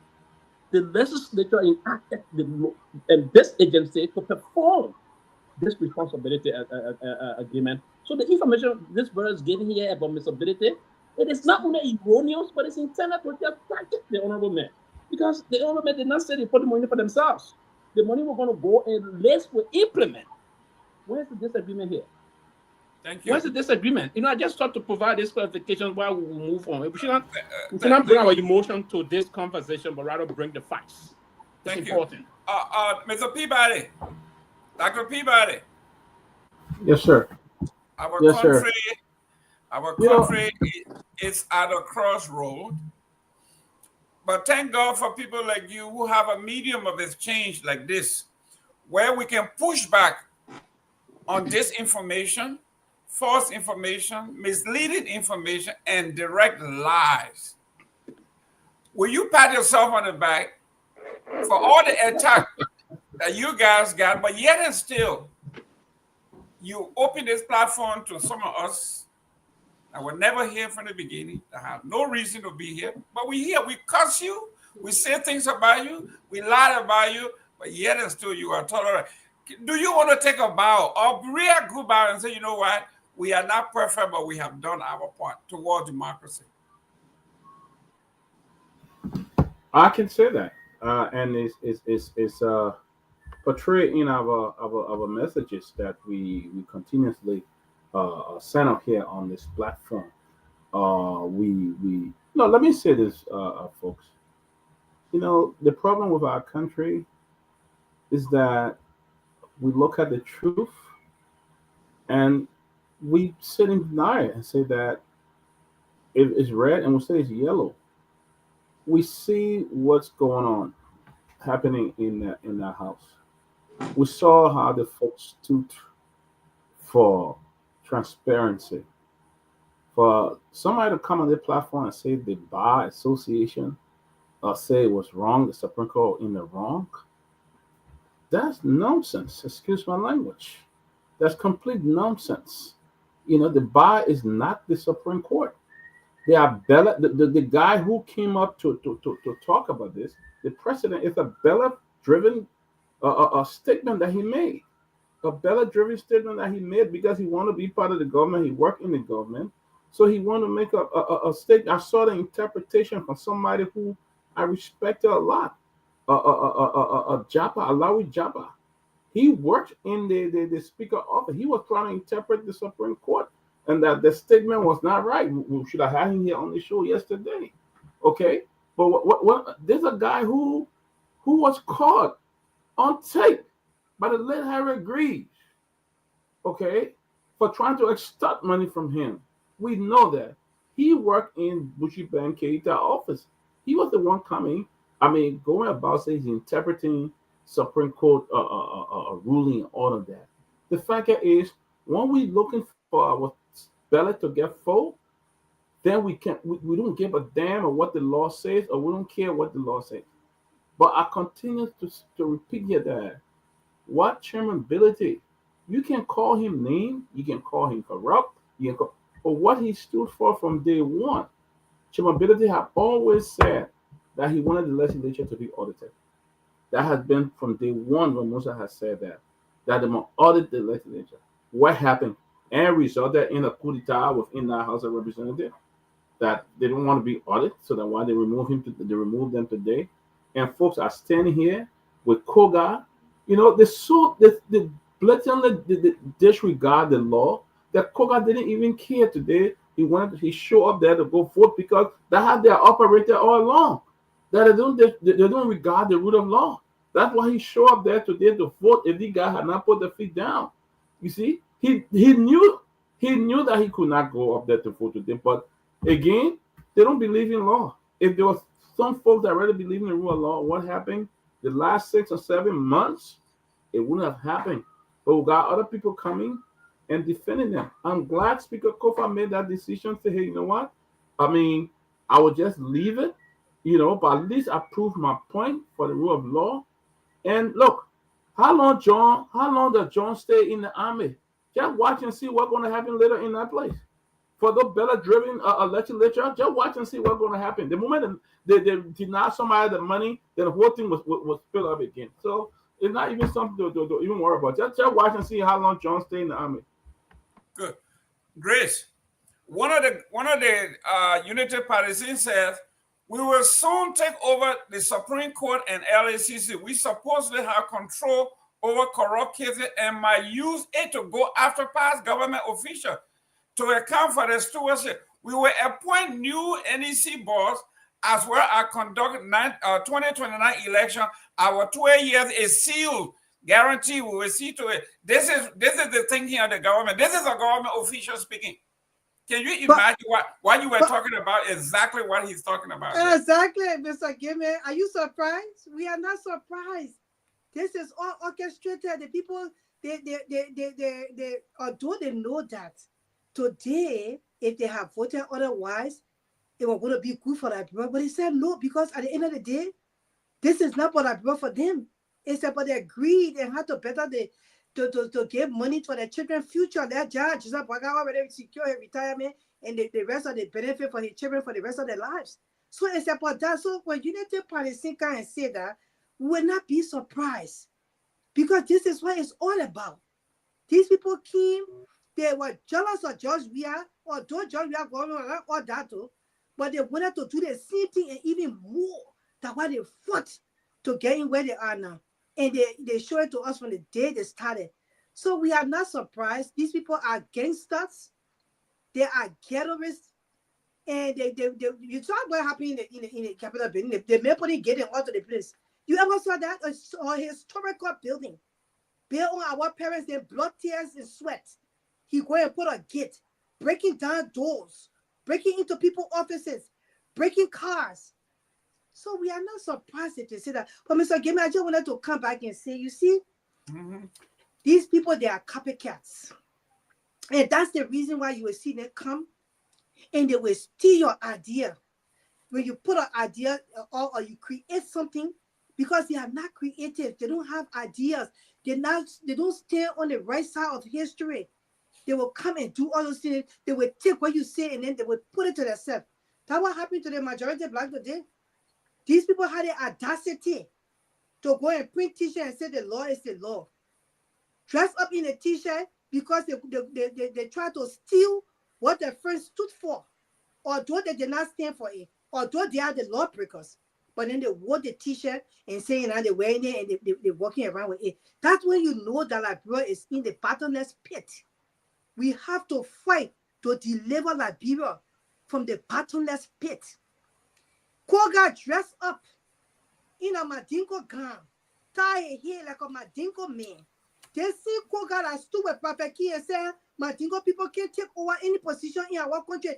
Not knowing, he knows very well that Madingo people were the first tribe of formation of Liberia. He said Madingo, but he stood with a man who said it. He and the vice president, they all befitted vice president who Liberian people there, who he worth to be vice president of our country. He stood up with that man and with Prophet King, they said Madingo people can't take position. But he dressed up like Madingo men today. That is stealing of creation that we're talking about. You said that people shouldn't be in the country, but you won't dress like the people, you won't act like them. You are a coward. So when we come here, we say that we just have to say the truth. We have held our tongue so much, Liberians. We don't want to say, oh, the person used to say it that way. We like to pass it faster, you know. We just need to wait. No, we're not waiting anymore. We are going to say the truth. We're going to say it blatantly. You are copycat, my brother. You say Madingo point below in a property, you dress all about Madingo men coming to the house to steal votes. As usual, that your star. You finish the vote you in as senator. You said no. You want to lead a senator position. You say you won't come back to represent it to go vote. That is stealing vote job between the country that work at the country backward. But if people stood against you, they say you will not steal vote today, Koka. Today you're not going to steal vote. And I had to put you right by you just around there as a guest. And when or else you're going to transfer steal vote today. Dress up like a Madingo man too. Thank you. No, Anthony. Oh, go ahead. Go ahead. You got 1 minute. You got one minute. I got 1 more minute. Yeah. I wanted to answer to something. Look, let me tell you, my brother. I heard my brother Billy say, oh, you're independent thinker. You know, we all are independent thinkers. Doesn't mean if you don't support a side or you support a side, make you now an independent thinker. We are so independent. We are all independent thinkers in the fact that even in this country, some people were Republican. In the last election, they voted Democrat. Because at the end of the day, y'all who say in the middle that you're the mean, that the worst people that people can deal with because you're in white, you're in black, you're just in the gray area. But you can still be an independent thinker and still pick a side. And you can stand for the right and say, you know what, even I pick a side and the person wrong, I will say they're wrong because wrong is wrong and right is right. But by you standing on a side doesn't make you not an independent thinker. That should be clear. It's not the case. I just wanted to put that out there. Thank you. Ladies and gentlemen, welcome to another edition of the closing argument. For some reason, I was expecting all the United Parties in here to come and celebrate this one victory, but nobody showed up, and we're still calling around. I'm calling people. They rather show up in the comment section, but they don't want to show face. Victor, Mr. Namwe, here we are in this thing they call election here. And the folks that won this battle, right? I was in a political science class when the guy said there are two kinds of political idiots. They are the political barbarians, and they are descendants of political Neanderthals. That means between the both of them, I don't even know which one will you take, but this is what we are looking at here. These guys came on the scene. They opposed the rule of law, but then in the same breath, they have printed T-shirts for the rule of law. And they are parading the place without even giving credit. In academia, that's plagiarism. It's a crime. If you use somebody's work and you don't do the proper citation, it's a crime. But these guys are parading and going around. So they had to pre-print that your take on. I mean, this is yeah. I understand my sister expressing, consternation over the apparent lack of originality on the part of our, so-called majority. But I mean, they've had 12 months plus no original ideas, and no wonder why they're running around here disputing who started this project, who initiated this project. I think the project themselves will speak for themselves. You don't need to explain to us any project that you started or that you're doing. The people will see for themselves. But look, I think we should help them and begin to put forth some solutions. I mean, you just said you work with Gary Matthews. He will always be opting for how to help the government, right? Because when the government succeeds, everybody succeeds. One, I think the president need to call Mr. Cohn. Okay, Mr. Cohn should not go on a winner takes all attitude and allow. He need to rein. He need to rein in his people. We're lucky. Kofa cut us a break, and we're pulling back from the brink. This president needs to take this country off autopilot and be the president. He needs to call his minions, Mo Ali, and all these people making these foolish statements, this nonsense they're talking all over the place that is hurting everybody. He needs to take seize of this situation. He needs to call his people in. This thing is over. Let us move on. Cohen needs to reach out and begin to build bridges. He needs to call Musa in. Let him call the rule of law caucus in. Begin to mend fences. I hope they're not going to start beating their chest and going all over the place and seizing cars and putting on more iron fences. They need to quickly reach out and let us put this thing behind us and move the country forward. There is a lot of work to be done. There's a lot of work to do. So I'm appealing to them. Yes, they have won. However, they won.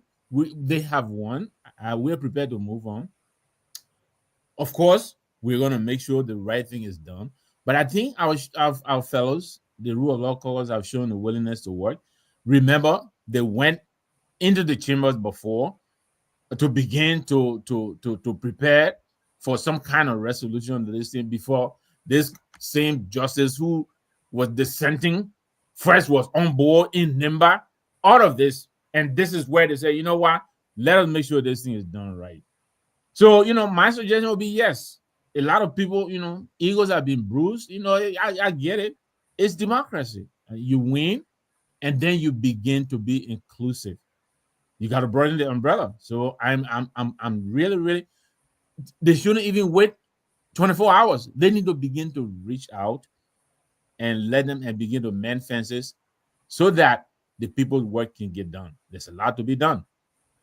Thank you. Mr. Biela, before I go to Pewee, if you were to advise the newly elected speaker on governance, on bringing the nation together, where do you think he should begin?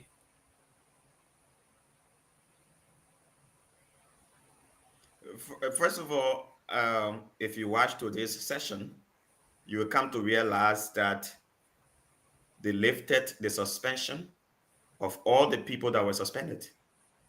I think that is the first sign that the new leadership is ready for reconciliation. We have to see whether the other side is also prepared for same attitude. If not, in a few days to come, they will be again on the rampage. Legislative politics is about the number. If you do not have the number, you will just have a say. You never have your way. And we have to understand that. If you want to be powerful on Capitol Hill, you have to have a block that supports you. I mean, I think I heard Sylvester or someone talking about how their number dwindled from 30 to 33 plus that Kofa had initially to today 26 that Musa Belete to Kuganda. This is one thing that if you continue the way you're continuing, your number is going to continuously drop. And this is what I said from the very beginning, and people misunderstood me. There's something about expediency, and there's something about law. And the expediency part here is simple. If you were on your lane driving a car, and a truck was coming on your lane, you will say, yeah, because the law on my side, so I'm going to continue driving towards the truck and get killed. No. The expedience there is, I will leave the road and I can take up an issue later. That's how Edwin Snow was able to win again the speakership through Alex Tyler. Because when he knew when you continuously remain adamant and say, no, I will not step aside, let's find the number, I'm a lawyer and all of that, and your number now begins to drop from way 33 that could sway the votes in Capitol Hill and make your own speaker, and it dropped now to 26 before you say you won't go to election, then you're being selfish.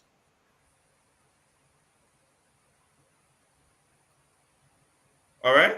That was not. And let me tell you, last night on the show also, Representative Belete confirmed that $30,000 was being put into the lawmaker's account. If you watch the tape, you will see he confirmed that. No money is going to Lace. Nothing is going to Lace. The money is going into their individual accounts. And the initial $30,000, we all got sources on Capitol Hill. We all speak to lawmakers on Capitol Hill. And I can confirm that I've spoken to lawmakers that $30,000 were put into their account, even the people of the rule of law. You cannot, excuse me, a point of correction. You cannot confirm. I said, I can confirm. Confirm what? Mr. Gibbon, I can confirm. I can confirm what? That $30,000. I can confirm that $30,000 were placed. I can confirm. Can you post your source? Mr. Belete confirmed the thing last night. No. Can you post the account and all that so we can see where the money went? They confirmed it. If I Eric Kofa confirmed it on Spoon. No, also yes, sir. You said you can confirm. Can you post? Oh man, please. Why you want to be combative? Alexander, you said you can confirm. You are quoting someone. You must say Allah. I don't want sources. I don't want sources. Can you post? Why are you treating the show like this? Why are you treating the show like this? Alexander, point of correction. When I tell you I can prove it, I want to post the proof. You can say I said Sonati Kofa announced it on Spoon last night that 30,000 were put into people's account. If you say Allah, we confirm the tape. I am telling you. I am on the record. I said Sonati Kofa said it last night. Okay, so you quoted someone. You said it on the show last night. You quoted someone. And you still asking me, I'm going to go bring people private account and put it on the show first. Thank you. Thank you very much. All right, welcome, Ahmed. Maybe y'all want the show to be on the CMC show. Then y'all tell, it becomes CMC show. Because I would ever be talking here and all y'all do that to attack me on the show, then there's no reason. Because you continue to do that. But the thing is that when people disagree with you, then why y'all treating the show like this? Alexander, why y'all treating the show like this? When I'm free to speak, then everybody gang up. Toga. Why y'all doing the show like this? If you continue to go back, but why y'all doing? Toga. Why y'all treating the show this way? Toga. Why y'all treating the show like this? People can't have their opinion with. Give me 1 minute, please. Give me 1 minute. Yeah. Thank you, dearly. Given, I have here, I don't want to, because I know very well we're going to go back to the clip, we'll play the clip, but I have here on the line, for some reason, Honorable Musa Hassan Berete, and he's because Musa Berete did not say that putting 30,000. I listened very clear yesterday. But Mr. Berete, you are live. Mr. Berete, you are live. Please, Toga is saying you say on the show that they put in 30,000 US dollars in each lawmaker account. Is that correct? When did I say that? He said you said it last night on the show. But gentlemen, you said you should not be lazy, man. If I say I say, you can't go play the tape to find out what I say. We, you know that's about the egg. Can you go find the clip? Listen, $2.2 million. We'll take it from the account. Listen, is a pathological liar. So he just says whatever he wants to say and try to tarnish people in a very foolish way. So I don't normally respond to his innuendos. I never said that yesterday. Never. What did I say? What I'm talking about the people having not paid us fully. Then I say that they give 30,000 to each lawmaker. Where is 30,000 coming from? What I so when you said the 2.2 million, listen, excuse me, he's in flight. When you spoke to the 2.2 million, what did you say? Listen, let's go one at a time. Go ahead, Honorable.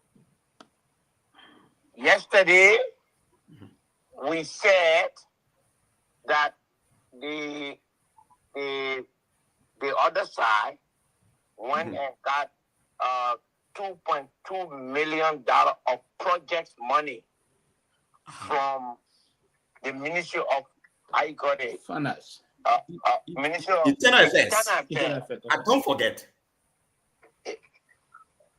Gentlemen, if this man can shut up, I have to go. Honestly, Look, I don't. Go ahead, sir. Go ahead. Yeah. So I said that they started giving a development fund to people.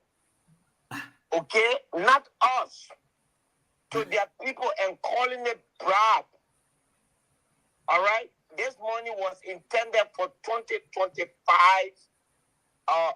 county district development fund. There was no mention of $30,000 anywhere. You have the tape. When people say this kind of thing, your best option is always go back to the tape and replay. So how much is the development fund that they're giving to each person? I didn't call to answer questions from you. Thank you, Thank you, Mr. Benedict. Thank you, Chief. So, Ahmed. Mr. Gaiman, Yeah. I was on the floor. This is clear. You got 1 minute. This is clear. Musa Belete said on the show last night. Honorable Musa Belete, please. Okay, no problem. Honorable Musa Belete, it doesn't matter, brother. Honorable Musa Belete said on the show last night, $2.2 million was taken from Internal Affairs and it was spread into the accounts of the other side. Okay. I am telling you. Mr. You want to Toga, cut me off now? No, I'm not You want to cut me off now? What I'm saying, Why I you can't said, continue? no, listen, you want to said, cut me off? Can No, you I'm not not let cutting him you use off. that? Let him speak. You give me Toga, 1 minute, but you and myself will fight over my 1 minute. You give me 1 minute, but you and I'm myself will going be to give fighting you over my time. 1 minute until my I'm going time to ends. I'm going to give you time, Toga. What I'm saying here, according to Robert's rule of order, right?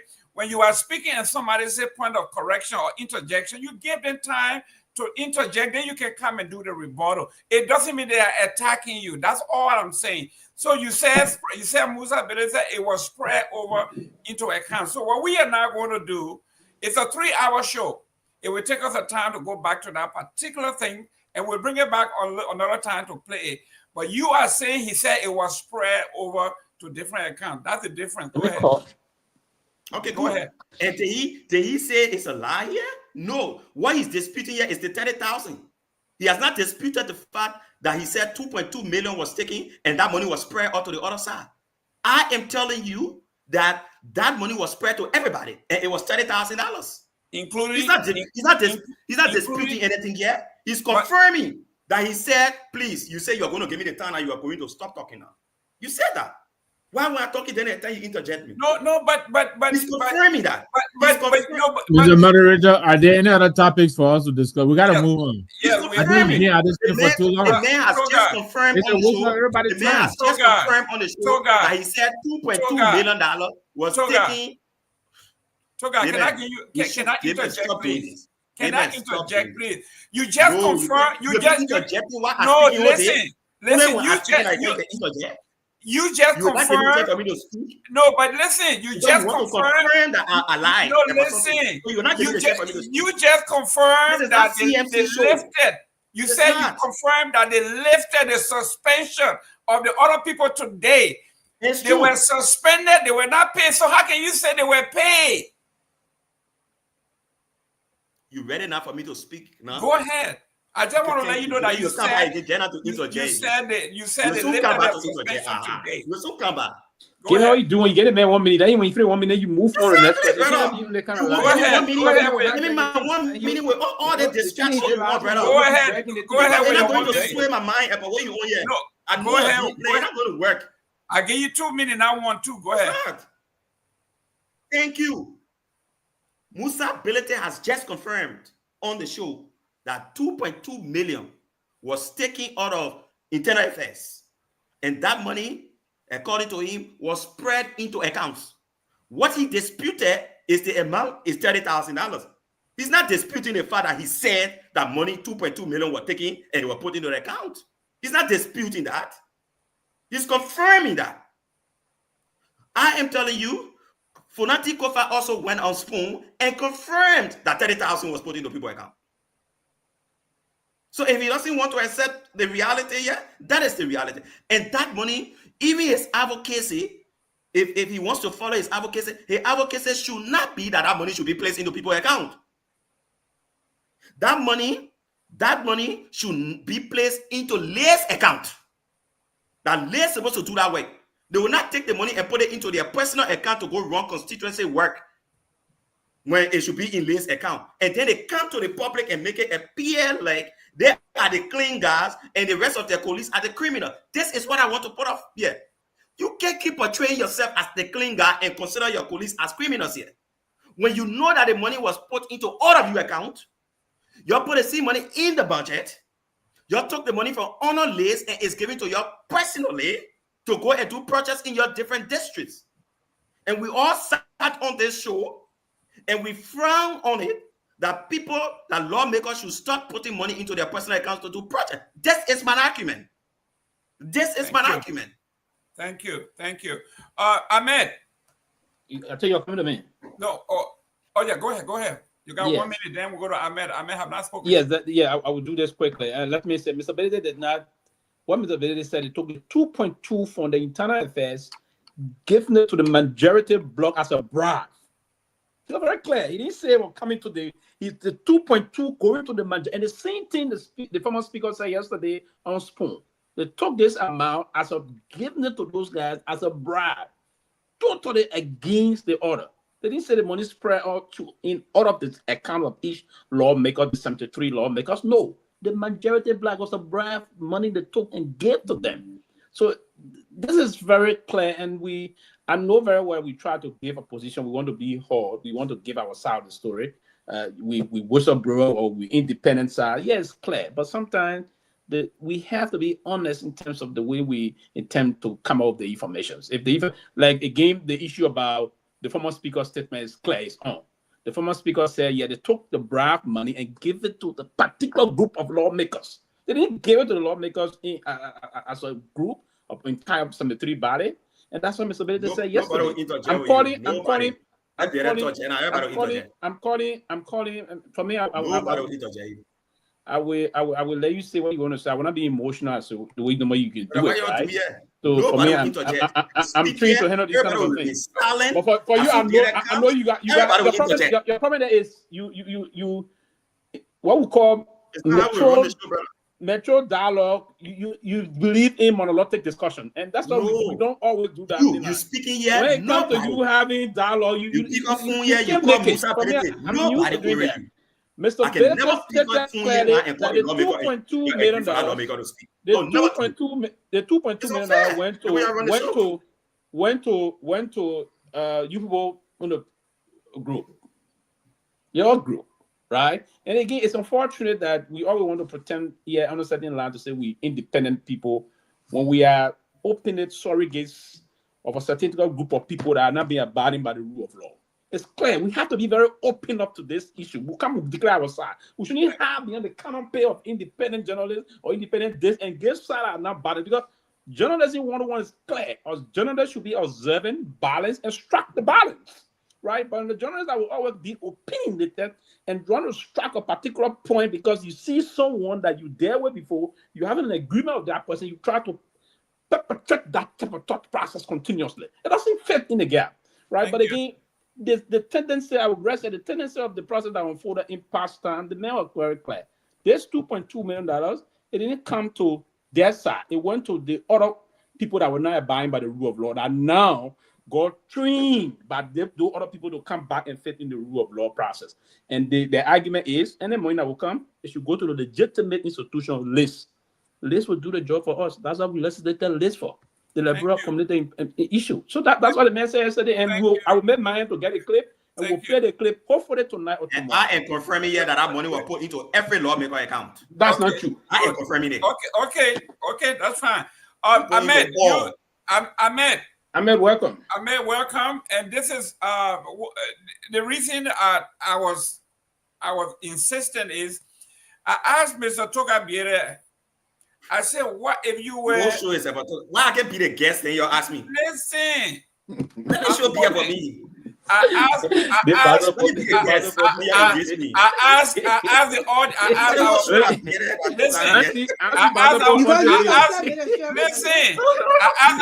our panelists, including Mr. Biere, I said, if you were advising the speaker, what should he do to bring the people together so we can have a harmonious country?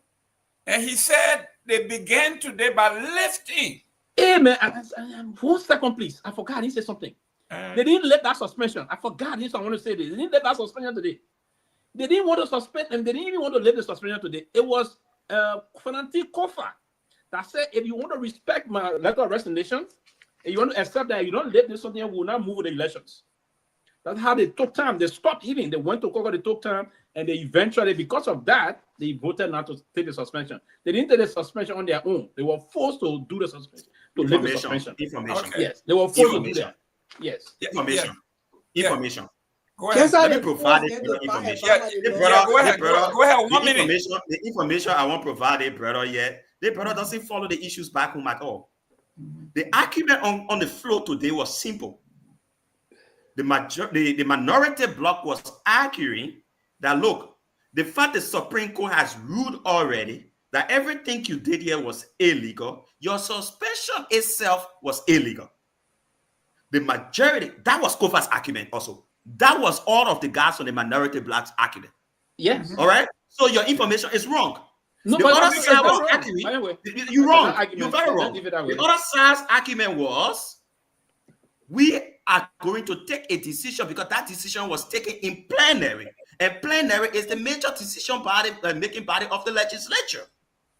All right? So the fact that we took that decision in plenary, we will undo that same decision in plenary. That decision did not come from anything from Kofa. This is complete misinformation. Go ahead, Mr. Misinformation. Ahmed, here you are. I asked the panelists, I asked Mr. Torgbean, what would he advise the speaker to do to bring the folks together? And he said they have begun by lifting the suspension. If these people were suspended and they were not being paid for the past 7 months, how then can he say money was distributed to them in their account? Your take on this, and what's the logic? Well, anyway, it's good to be back on the show. Great conversation so far. I think first and foremost, the speaker now, as the leader of the House of Representatives, must understand that we are at this point, or his speakership has been legitimized as a result of negotiation, as a result of some reconciliatory process that led to different actions, different give and take. Because the fact that he could be elected today, having claimed to have been elected as speaker, suggests that there were processes that evolved that led to this. So it means that for him to succeed, he must be guided under that same spirit, that spirit of negotiation that has a serious reconciliatory point. Many of the issues of the past with which there were people who opposed him or divided, he has to now, the burden is on him now to demonstrate that those things of the past, we can only have but one legislature. Of course, in legislative politics, there will always be this block of people. There will all be different caucuses here and there on different issues. But more than anything else, he must always and at all times demonstrate that the House must be led under a single gavel, and he must demonstrate that. And that will also be reflected in the way he set up the leadership structure in the House. It must be inclusive of people who also oppose him, not necessarily because he won them, but at least to create smoothness. Because look, Boyka State got more than 4 more years to go. We have had 2 times. We have removed a speaker twice on the term. For example, Snow was moved for Talo, and then Talo was moved for Nukwe.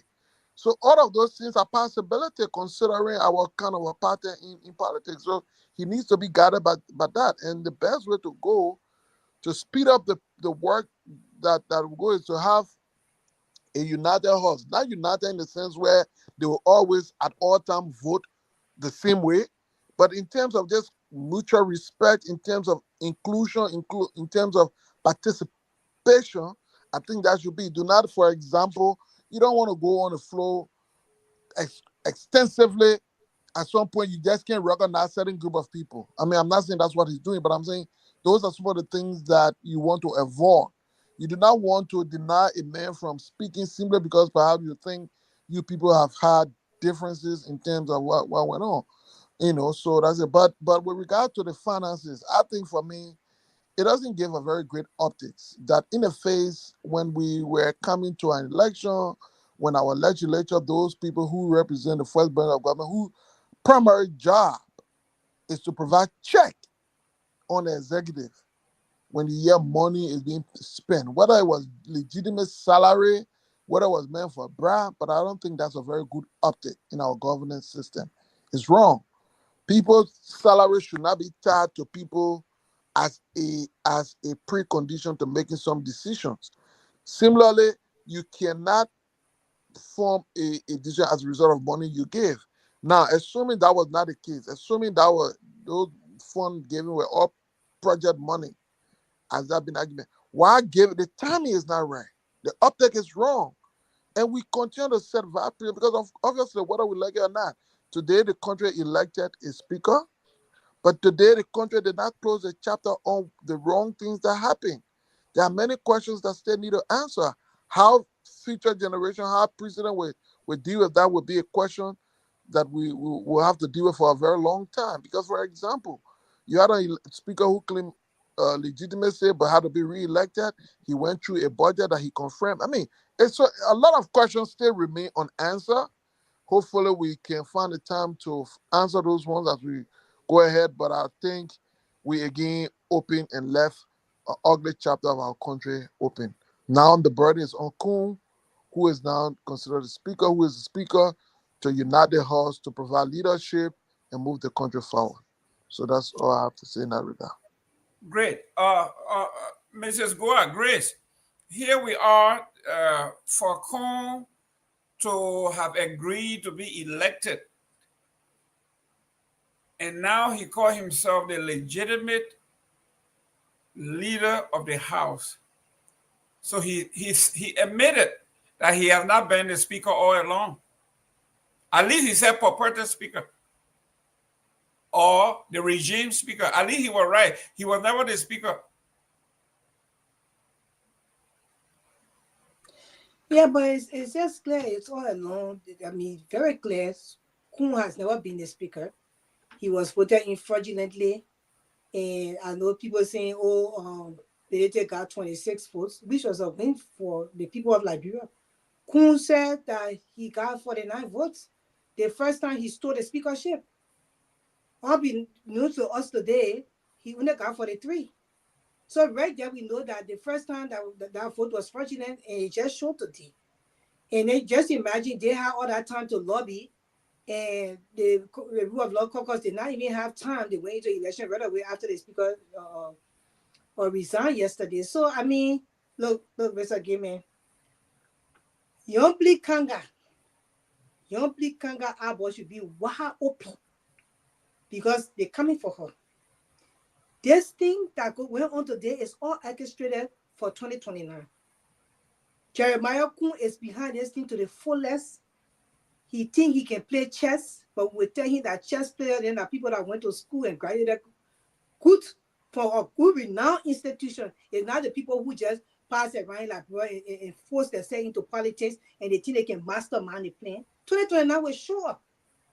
But Yobli Kanga should be very, very, very, her should be wide open. If she was part of if she knew what I knew, she was going to be even looking for people to vote in Musa Bilete. But I'm sure she did not do it because she's thinking they're on her side. But they're coming for that Senate because it's all in the plan for 2029. We will not be surprised when say right here will come on this show and watch them remove Yobli Kanga for that seat that she's in. And the reason why they would do it is because they don't want her to have enough money just in case that she wants to insert herself as second to anybody, that she will not be able to insert herself because you know Jeremiah Kun will not give her a second. So I just wanted to put that out there. I don't know why I'm saying that, but I am saying it. Wow. I am saying it. And then we sat here, we watched the seditions. Then they can say, oh, Grace, she let the sedition, this and that. How is it in the world that most of y'all went and voted? Y'all went and voted in a regime speaker. People from CDC, those lawmakers, how y'all did that? Knowing very well that they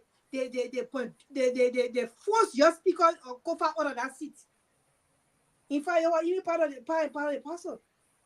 So I mean, this is all a game. And if you don't know how to watch it, you were just sitting and just look at it from the male point of view. But we would think deep. We look into this thing. It's on. It's on. If Liberians do not start to speak for themselves, if they do not start to speak the truth for Liberia to be a better place, but always just get one side, and because they won't be on the winning team, and so put wrong, Liberia will continue to remain in a bottomless pit, because that's where we are right now. For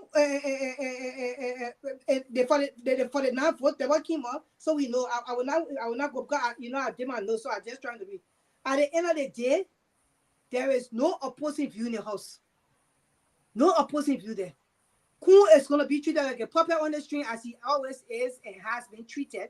Even when he was the fraudulent speaker, they will be playing here. They know that puppet. Do this and do that, and he will have to do it. I don't have no trust that Kun will stand against this government if anything is wrong. It's just the truth. He's not going to do it.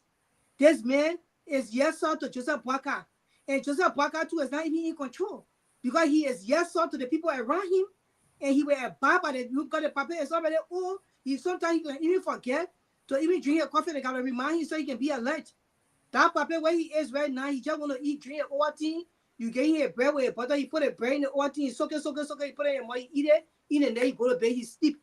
And he got one of the TV show, he watch it, say his horse now, they finish facing there, say he became president. When you go there, say you can't be that Joseph Boakai horse again.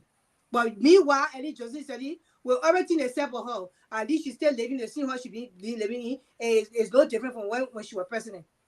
So these people, the way they come up, Liberians supposed to now open their eyes and open their minds. This is not about individual anymore.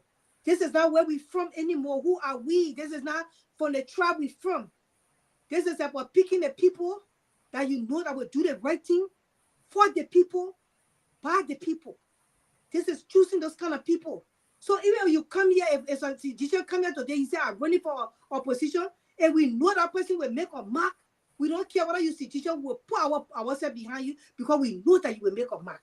And that's how I want Liberians to look at it. Because these people, they have hijacked, and they are hijacking to the end.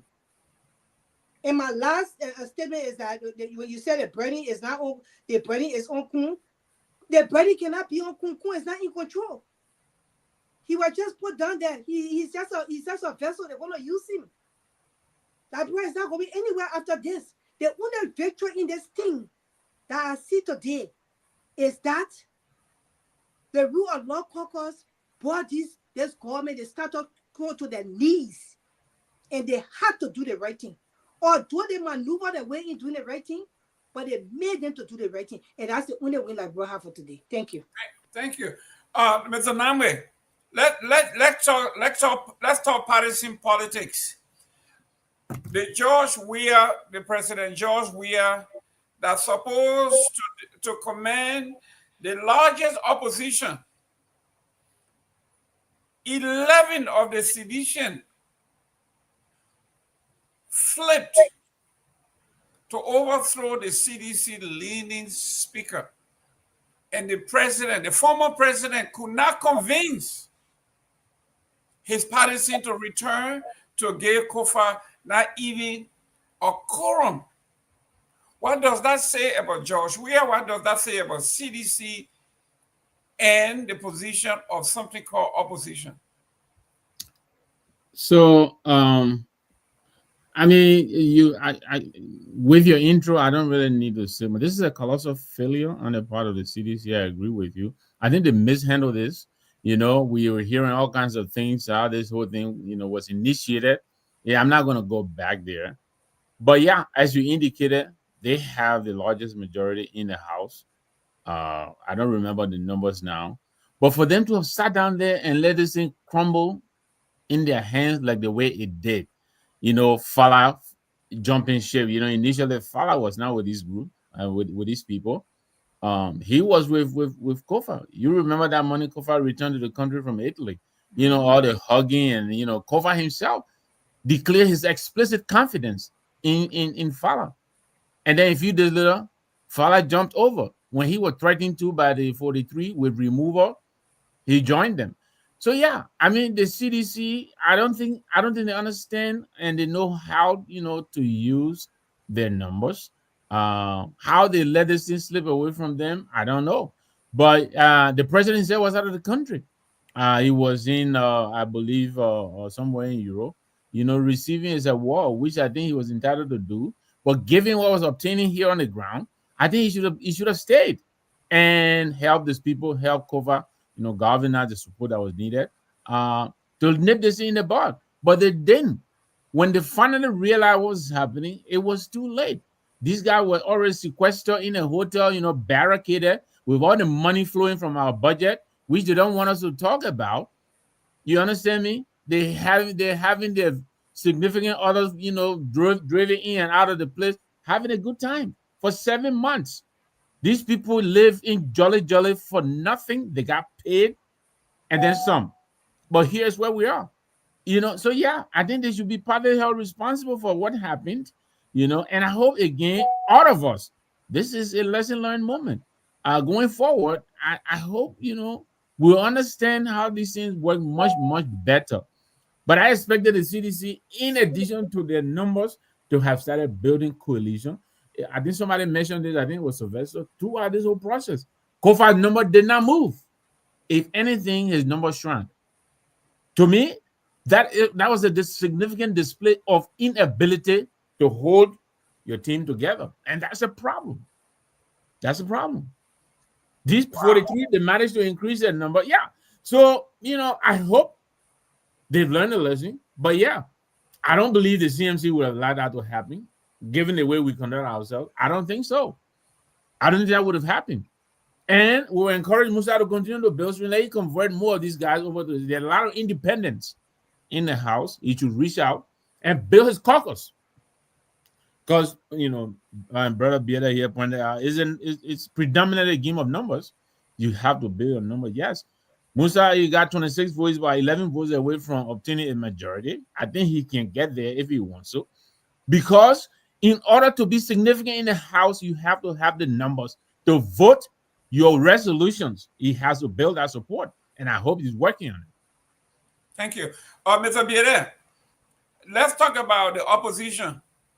The opposition, let's talk about President Weah and the CDC in particular, because of her interest in the CDC, because according to the electoral process and electoral map, they have majority in basically everywhere.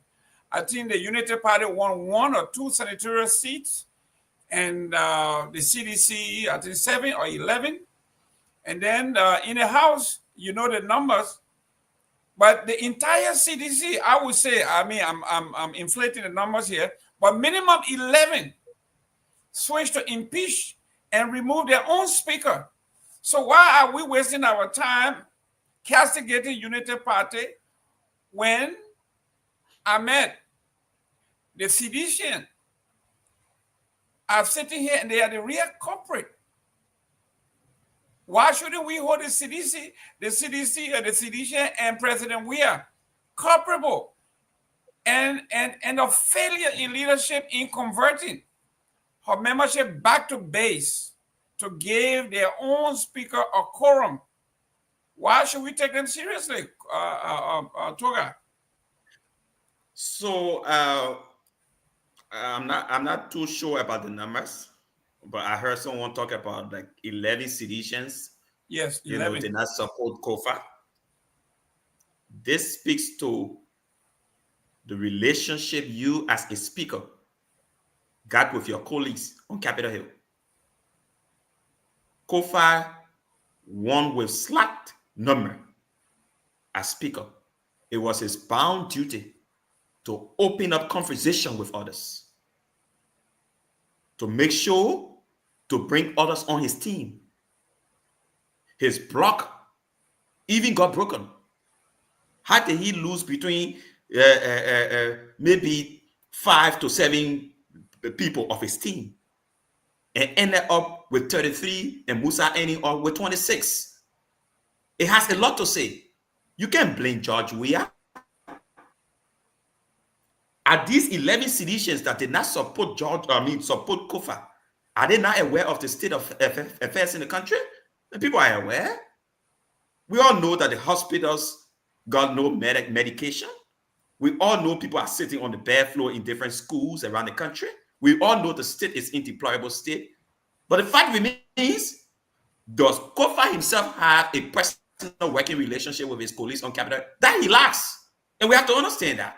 It's not about CDC or Unity Party. It is your relationship with your colleagues. It is even my understanding that Kofa could not even get a lawmaker from his own county to support him. Are you wondering why? Have we asked ourselves all the law we're talking about, everything we're talking about, and want to blame the Unity Party? No. In fact, Kofa was more leaning to the Unity Party. Kofa's wife worked with the Unity Party. I think she was in control of JFK. Okay, Kofa went to the US and he was protecting Bouaka in the US. You think Seditians were happy about that? That you go to America and you start saying in America that Joseph Bouaka's trip can be justified. When Joseph Bouaka is riding on private jets in the country and we are criticizing Joseph Bouaka about too many trips that are not bringing any benefits to the country, and you go to America and what you do there, you take the media and say Joseph Bouaka's many trips are justified. You want Seditians to celebrate that? That cannot be celebrated. No. No. So Kofa had his own issues. He did not sort his background out. It's not about CDC or UP. He had his own issue. You think about it. Think about it. The issue of that happened with LPRC. In fact, I worked with a particular lawmaker on a situation at LPRC, where the LPRC boss had gone to EcoBank and taken up to $9 million, and he said he wanted to do some work at the LPRC. I worked with some lawmakers, drafted a communication, put it on the floor of the legislature. What did Kofa do? Kofa seized that motion. And people come here and make it appear like we get personal issue with Kofa or with ability or whatever.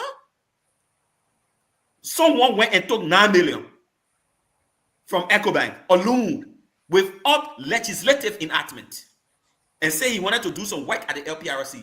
Watch the clip.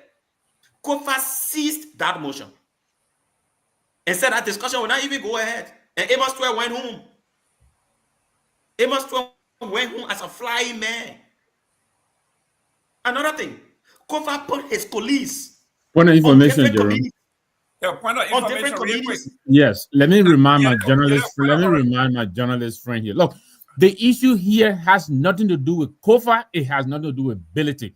This is about the rule of law. I think you're mixing the whole thing up. I don't care about Kofa. I really don't. This is about Kofa championing a cause. People rally behind Kofa because he stood for a cause. This has nothing to do with Kofa. I don't care about how many loans the man took. This is not what we're talking about. We are talking about people breaking the law and the government supporting them. This is what we're talking about.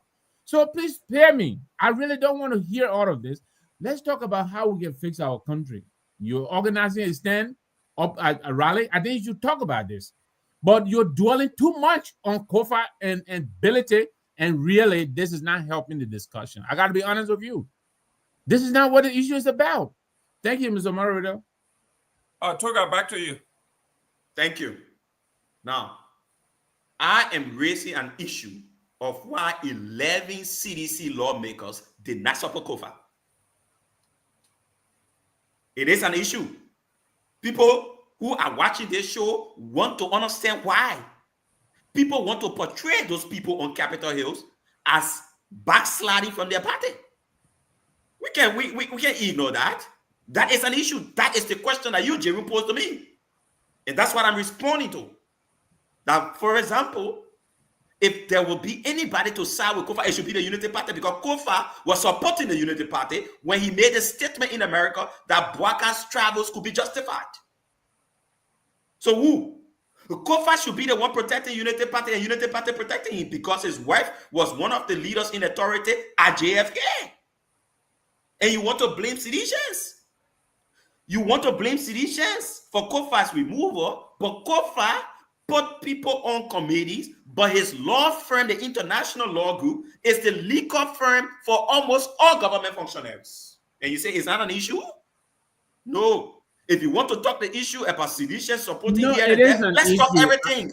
I don't Let's talk disagree with everything. you. Shouldn't be I hiding agree some with and you. keeping some on our club. Let's I be agree sincere with to you. the people who are watching the show. Let's be these are sincere to our issues. people. They're Can not I- Let's be letting you sincere to talk our about people. what I'm saying. Then you're Nambe. talking about law. You're talking about law here, but yes, it's a be break right back. and a breach Yes. of the law.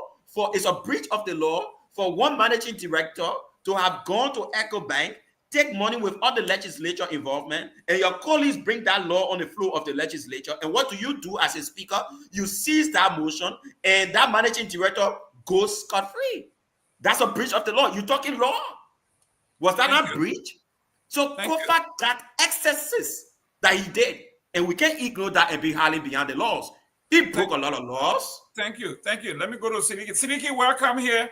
Siddiqui, the question I posted to my brother here is, in the United States, when we had the speaker elections, right? And the law says we need 218. And the present speaker had, I think, 215 or 216. It was President Trump that called his majority whip and said, "You whip all of our members in the Republican Party to call less behind my man Johnson, because we need our 218 by the time we go back to second round."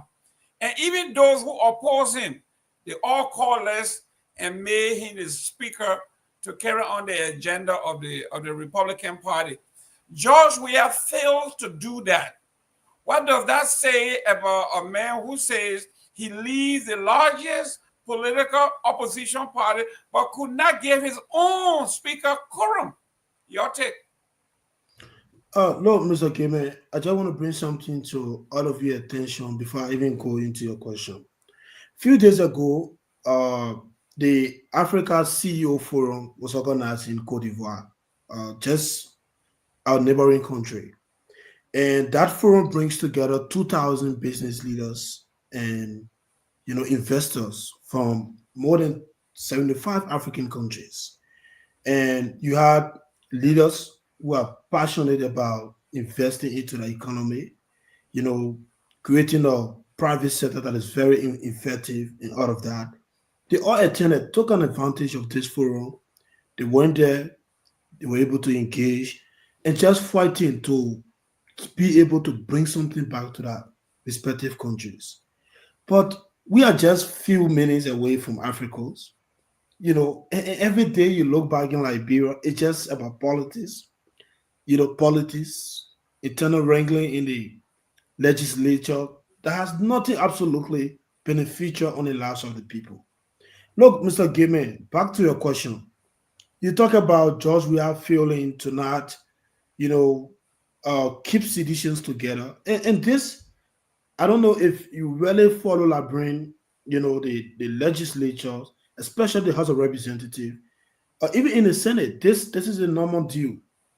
You will have the opposition having more lawmakers in the House, but when it comes to standing up to hold the ruling government feet to the fire, the government always use resources to get opposition lawmakers over. And so I don't think we can blame George Weah for that. And this issue, where people try to want to blame Fonanti or blame Musa Belete or blame the rule of law caucus.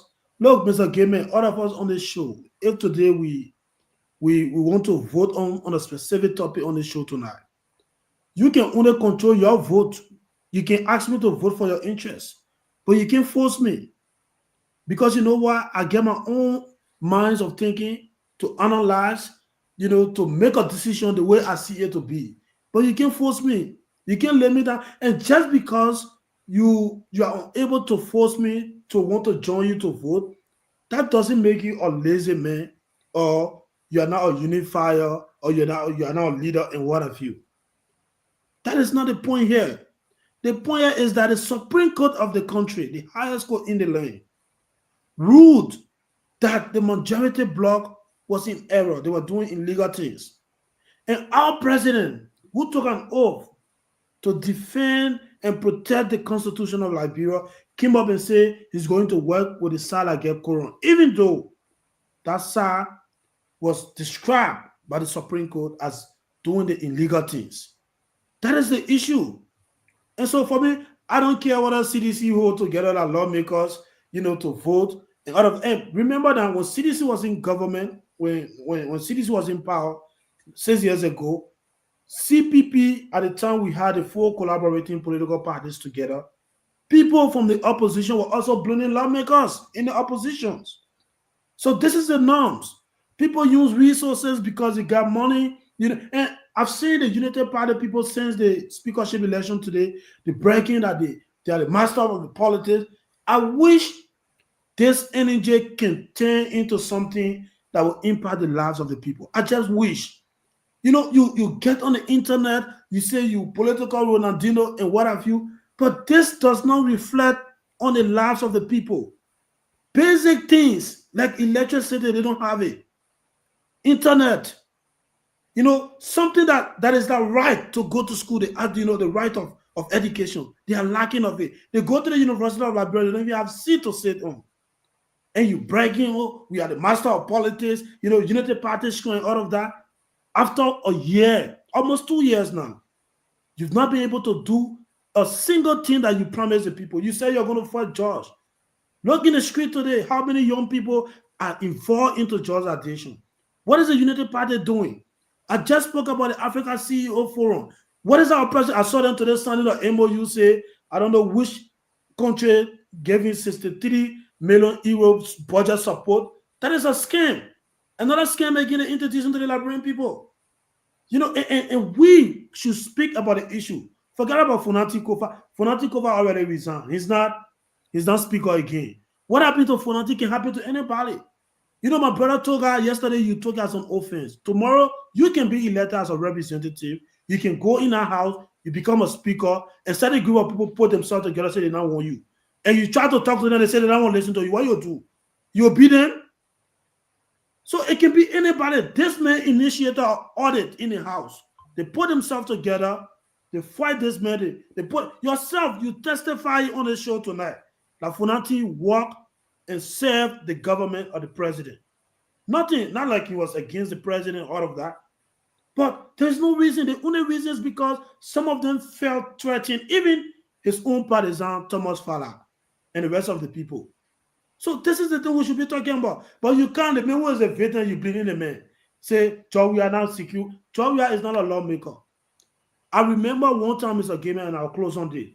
One time at the time, Thomas Fala was still with Funati. They were in a session, and Torgbean even called on a video call out. They were in session. So Torgbean tried his best. At the time, Torgbean, he was already on his way to Liberia from giving the Ballon d'Or award. I think it was in Ghana. That morning when he went to session, Garguah called him. So what you want Garguah to do? Thomas Fala saying he can't listen. All the other people, they even expel the man from the party. The man don't care because he get money now. So what you want the man to do? To go and beat Thomas Fala?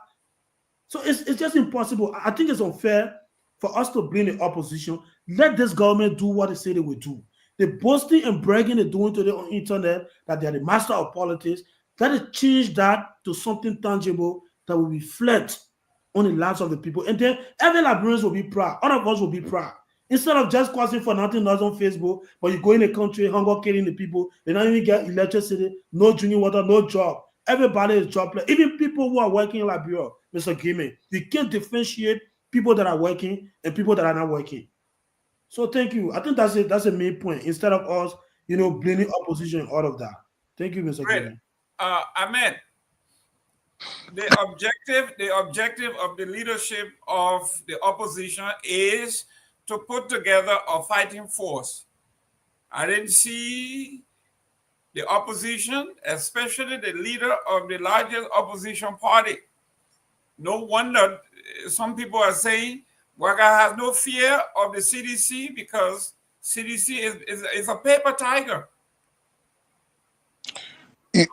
You know, gentlemen, when we introduce these kind of conversation, we provide a justification for the executive overreached, the unprecedented executive overreached we have seen from Bwaka, which has become a party of the Unity Party, known for removing speaker using unconstitutional means to remove speaker.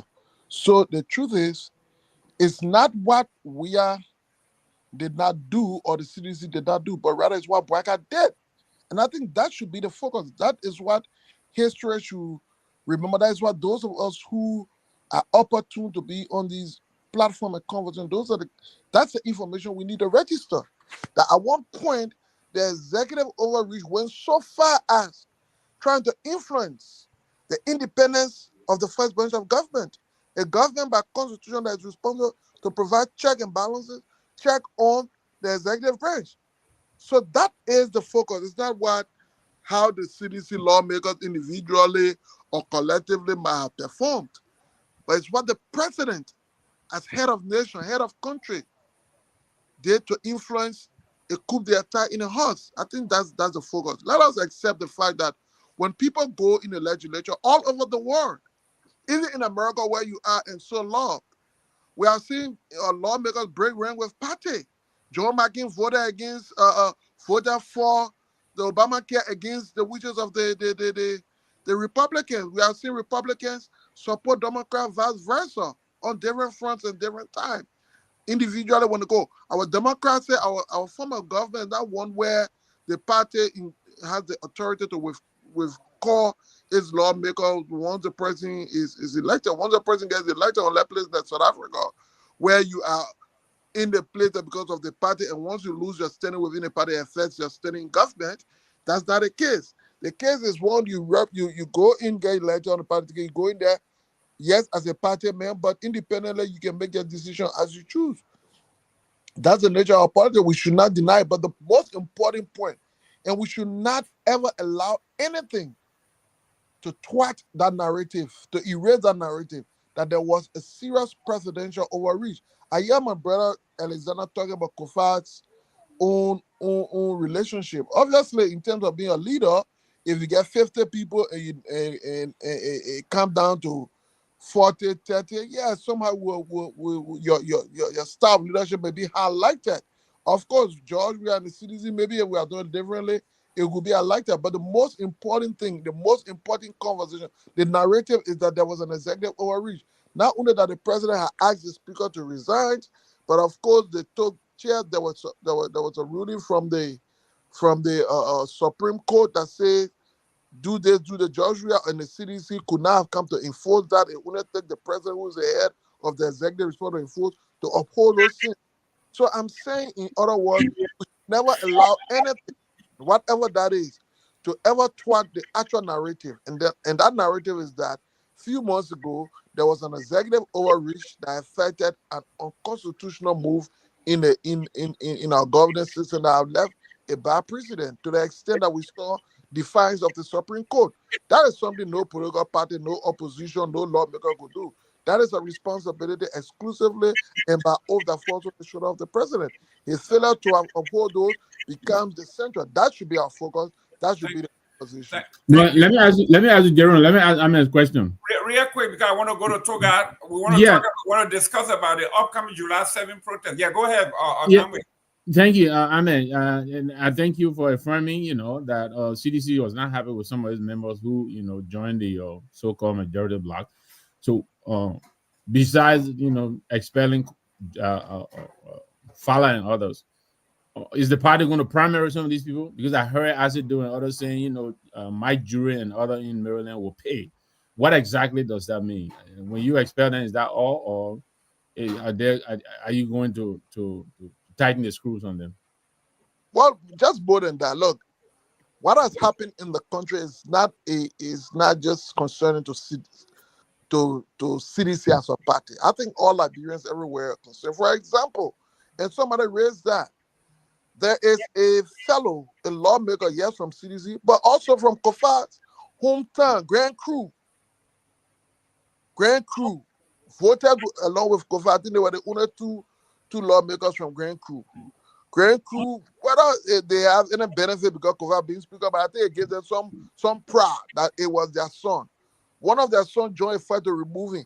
You think what's going to be the response of the people in Grand Creek in the next time? It's going to be tough. No, So, I understand that, but I'm talking about the party policy globally. I'm not talking about of course, those people have been expelled of the party. They're no more party member.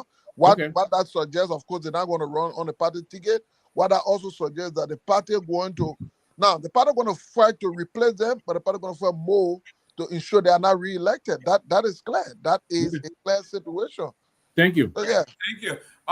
Toga, you are the chair of everything that has to do with communication, propaganda, you name it, for the stand. Tell us, what is it the stand is going to do, what their intent is, what is it they want to do? And by the way, are you being hired? Is it pro bono, or you are being paid for your professional work? I don't work for STAN directly. STAN is an organization. It's a civil society movement. Okay. Run by Mulba Malu, former chairman of the CDC. Okay. In fact, the reason I'm working alongside them is because I am independent. This is not a politically driven protest. There is an independent body that thinks that all of these political actors have benefited a lot from the country, and they use the Liberian people as a pawn in a game of chess. That's what I continue to maintain here, that nobody here is an angel. And when one set of politicians come here to make themselves angels at the expense of their colleagues, this is where I come in between. All right? Because when you go to the legislature and you put money in the budget for yourself and you begin implementing for yourself, and you come here and you say that the other side take that money, but not me. No. I'm not going to take that from you. You are at the problem of the country. You can't take yourself out of it. So this protest is not a political party. That's why you don't see too many political actors directly in this protest. They are independent free thinkers. We wake up every morning and they see the real issues in the country. They don't wake up in the morning and say, John Brown are the road, the other men are clean men. Then you have political mindset about the thing. If you wake up in the morning and say, I'm not stealing in the morning, but that's not what we're talking about here. That's not what this protest is about. So what's the protest about? That's what. There are issues in the country that people have been confronted with for generations. And it's about all branches of the government. All branches of the government have those issues. And the Liberian people deserve better. The Liberian people deserve better. Take, for example, that is why... Toga, 1 minute, please. What is the goal and objective of the protest? When this thing is done, what do we expect from you guys? What is the achievement? What is it that you expect to get so we can know? We put this country in perspective. Things will get on the right trajectory. People will get to realize that it's not just about them who are the political elites. It's about the people. Do you know people here talking about maybe George Weah or not George Weah? Maybe George Weah did not talk to the Seditions did not support Kofi and all that kind of stuff. Do you know why? In fact, the entire Southeast of the country, the legislators from the Southeast, majority did not even support Kofi. Do you know why? And people will be asking me, for example, for me to provide fasts. But the fasts are glaring. Because many of these guys in the Southeast saw Buffer Chambers as a leader, a speaker in the George Weah's administration for 6 years, and they all went with a mindset that they see Kofi sponsored a candidate against that Chambers. You don't have to agree with me, because many times people will argue about fast and this, that, because I'm supposed to give an account to show how Kofi sponsored a candidate against Buffer Chambers. I'm not into that business, but ask many of the guys on the Southeast why they did not do that. Ask, for example, people from EPS fired by the Boubacar administration. As, for example, the guys from the City Hall fired by the Boubacar administration. Ask is Fonati Kofa under his leadership ever brought these seditions or this Liberian issue to the floor of discussion? Never. What was he doing? He was in room with Boubacar. He was in America defending Boubacar's traveling on private jet. So this issue is not about Kofa. It's about us, the Liberian people. The entire fight on capital is not about Liberians. We can portray it and want to can I come in? Yeah. To sugarcoat it.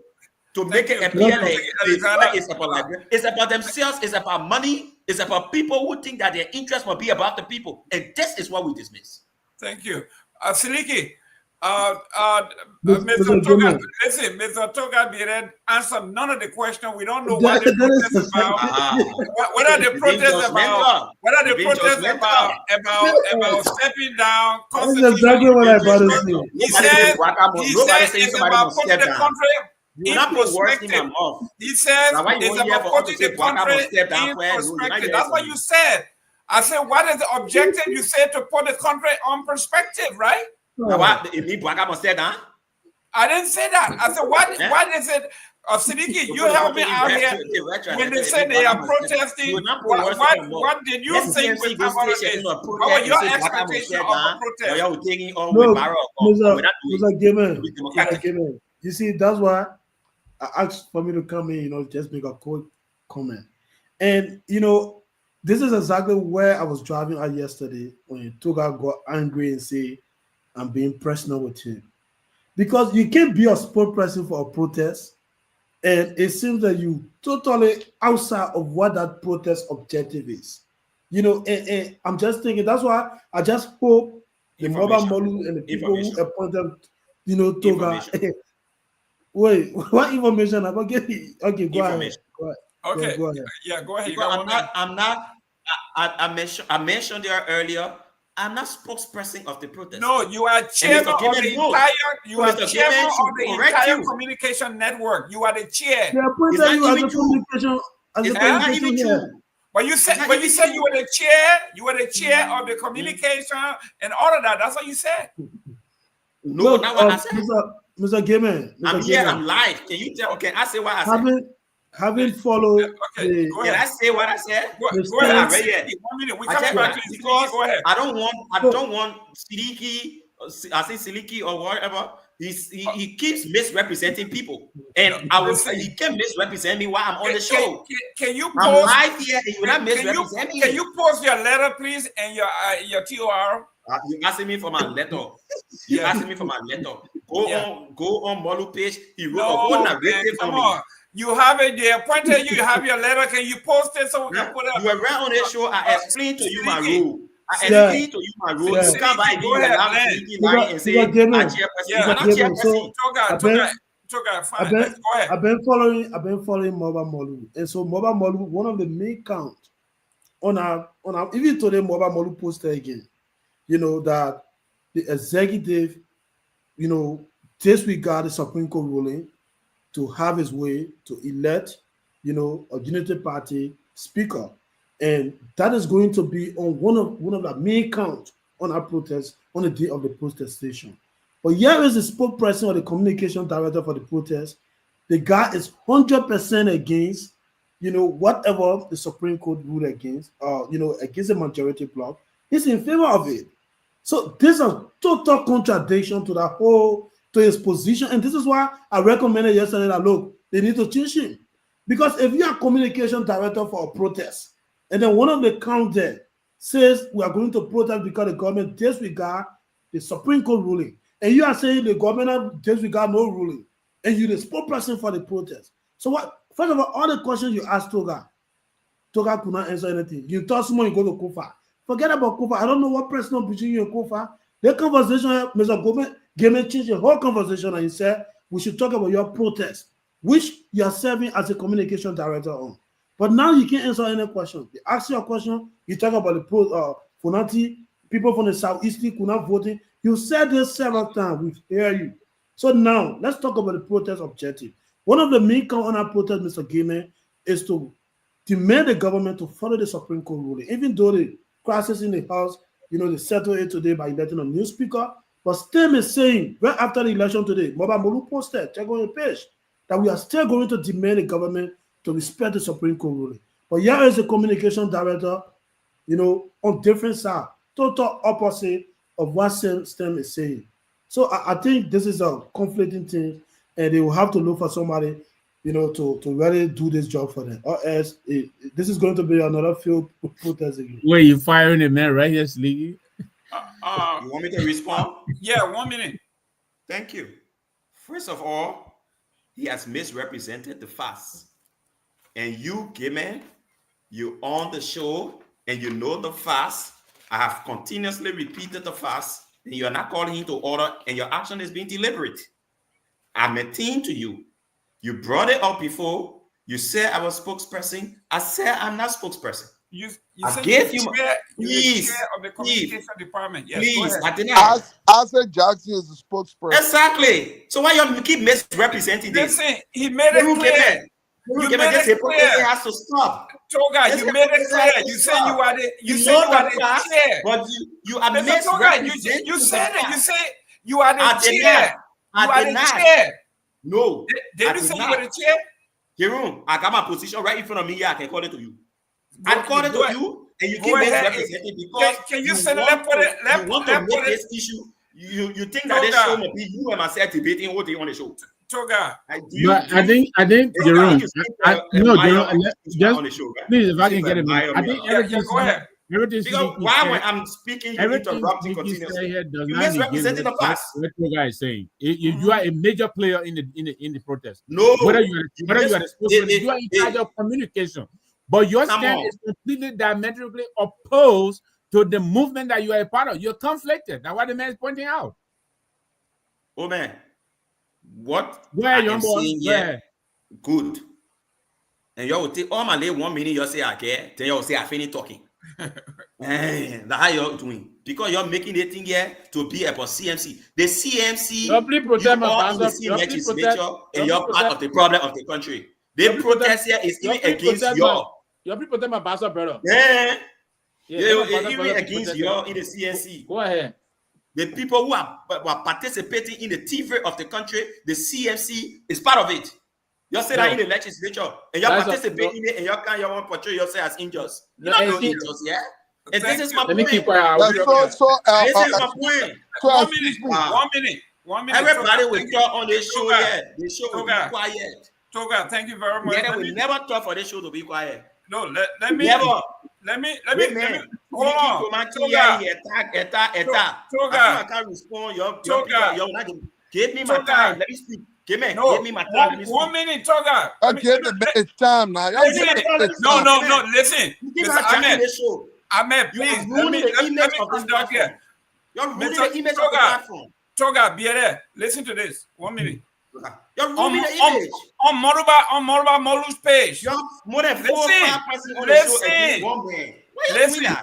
Listen, it says here. All of your can't eat. Listen.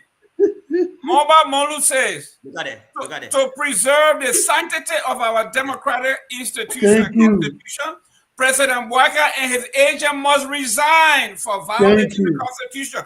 That is the position of the stand. This is it. Yeah. Oh man. Moba Molu has his personal page. I hope you're not hijacking me because the way you're looking there, you're ready to hijack me. But relax, let me respond. Go ahead. Because you're ready to hijack me. Amen. Okay. Toga, my pastor, brother, how would I hijack you? Toga, you want to get a highway? How would I hijack you on Buchanan Highway, man? Can I speak? How would I hijack you on Buchanan Highway? Can I speak? Go ahead. Thank you. I'll wait until you get to spend Toga, you first got to authenticate that post from Gateman, whether that is true. Whether that Molu said, because I doubt. Yeah, because we need to authenticate that. Okay. Also, I can interrupt you when talking for you. That one not any problem. No, I just put an information. So you just show your screen on the thing. You say, Baba Molu said, Baba Molu. That's not true.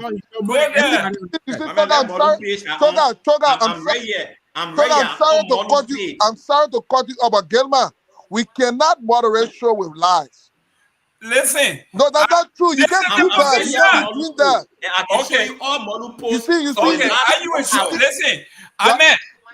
What is the theme? What is the theme of the protest? No, but Gelman, No, first of all, let's establish Amen. something. Correct me. Gelman. You Amen. are removed. No, Gelman. You have Correct removed yourself me. from that right to even ask such question because Why? you have gone to propose a text that is lie. That's not true. Okay, so And what I see is that, correct I me? see that as an Correct me. attempt by the CMC Correct to honor man. me. No. I'm not going to correct you. Okay. I'm not going to Amen. correct you. I'm not even going to take time. Amen. No. You gotta wait for me. You gotta wait for me. You gotta wait for me. You got 1 minute. Yeah. Amen. Go ahead. You got 1 minute. You got 1 minute. Wait for me. You see, there's a pattern now. Don't do politics here. There's a pattern. Propaganda. CMC is gradually becoming a disguise of the Union Party behavior. They will demonstrate that in Nima County when they prematurely consider the election. That's exactly what you're trying to do. Why were you put up a statement claim that what Molu said when you know exactly that's not what he said? Okay, fine. Correct me. What the Molu say is what is the theme? I will do so if you apologize. Okay, good. Thank you. No. Toga, please. If you apologize, why would you do that? Me. Toga, please. Toga, be there. What is the theme and objective of the protest? But why you gotta lie? Apologize to a listening audience. Listen, let Toga tell us what is the theme and objective of the protest. Go ahead. I'm not in an exam hall with you. Oh, I'm not in an exam hall with you. Okay. That's my Thank issue. you. No, listen, Pewee. you listen to me. I will speak. Pewee. You listen. I gave you 1 minute to give me the objective, and you can't do that. You're the chair of communication. Amen. Please listen. You're not misrepresenting the past. Hey guys, somebody please mute. It was a CMC that went in bed. Listen. Toga, wait. Toga, listen. Toga, somebody. Listen, let everybody mute, please. While you talking, I think that's Sylvester. guys, let everybody mute while he's talking. There's somebody. It's boring. Yes. Sylvester needs to mute. Sylvester, you gotta mute. Our own Asaba is boring. Asaba is not boring, no. Somebody have to mute. Sylvester, you're watching movie on your phone. Money is being spent here. Sylvester. Somebody call the man direct. He's not hearing you. That's why. Just being a Go ahead, Toga. Boyfriend. I will call him. Go ahead, Toga. Yeah. But that's why I came to Asaba. Go ahead, Toga. So nobody is going to distract this protest for the Liberian people. Nobody. And I think the CMC, like they did in Nima County, where they went ahead and accepted an election result a day before the result even came up. The CMC is gradually saying to us that they're being compromised.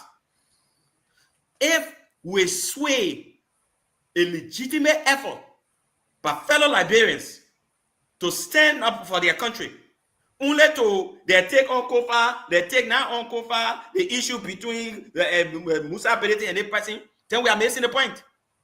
We are missing the point.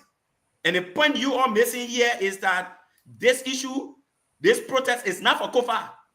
I just went on Mobile Molu's page, and nowhere in a page where you are insinuating is there.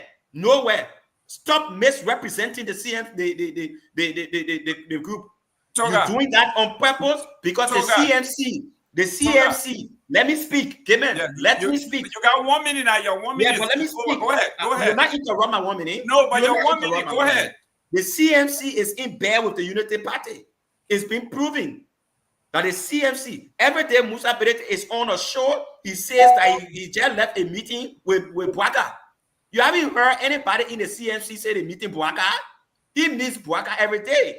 In fact, the reason the CMC endorsed the results of the election in Nima a day before the result was simple. Because Musa Belete was contemplating on becoming speaker, and he wanted the Nima support through Jeremiah Kun.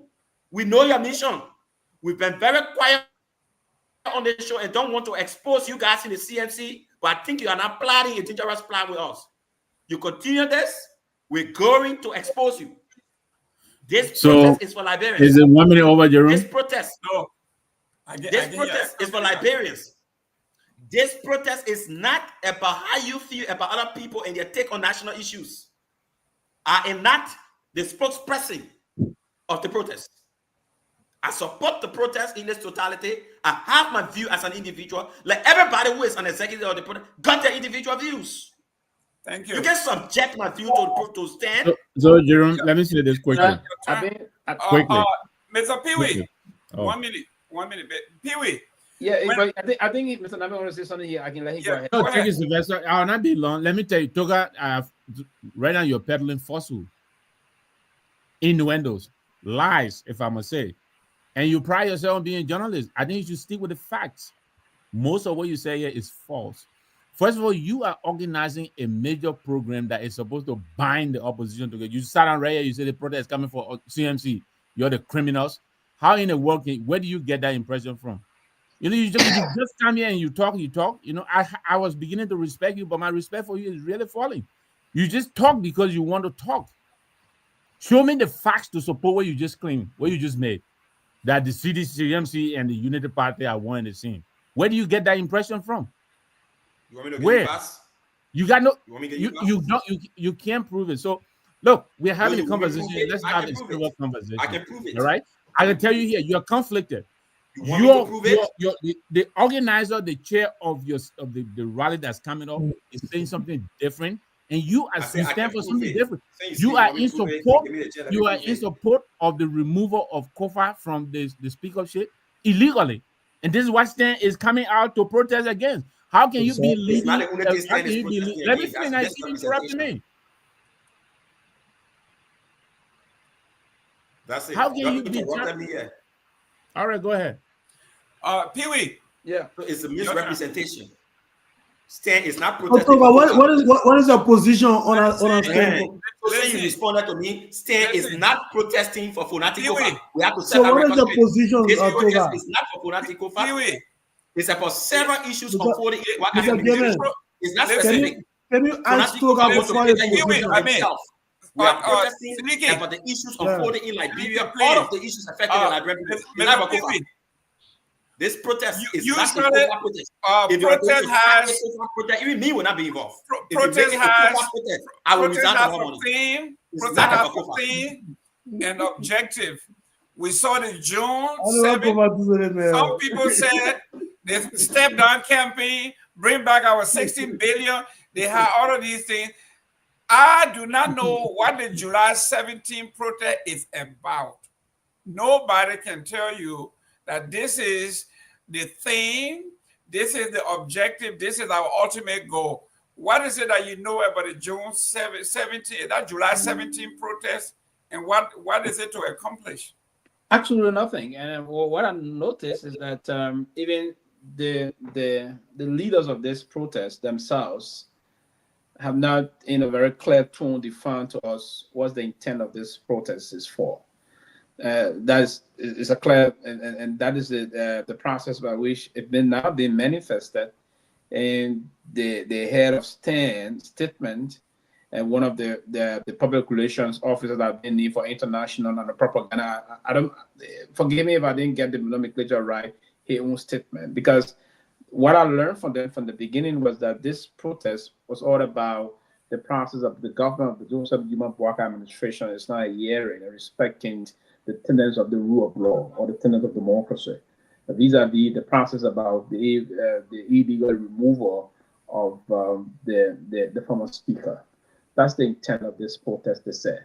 But now the process came out, and Mr. Molu is saying that now I think it's shifting. There is some shift.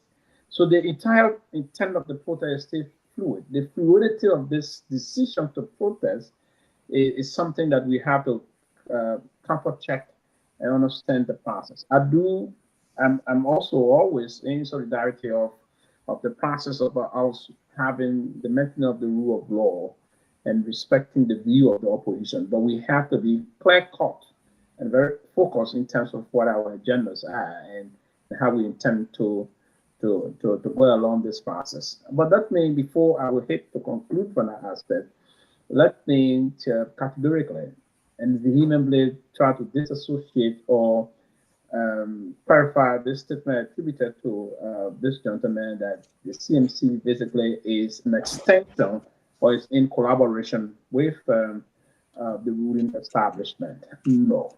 These are two basic institutions. The CMC have been one of the major political parties of recent that have been loud in even exposing some of the flaws of this administration. You cannot be in collaboration with regime and then you be the most critical body of that regime. That is counterproductive.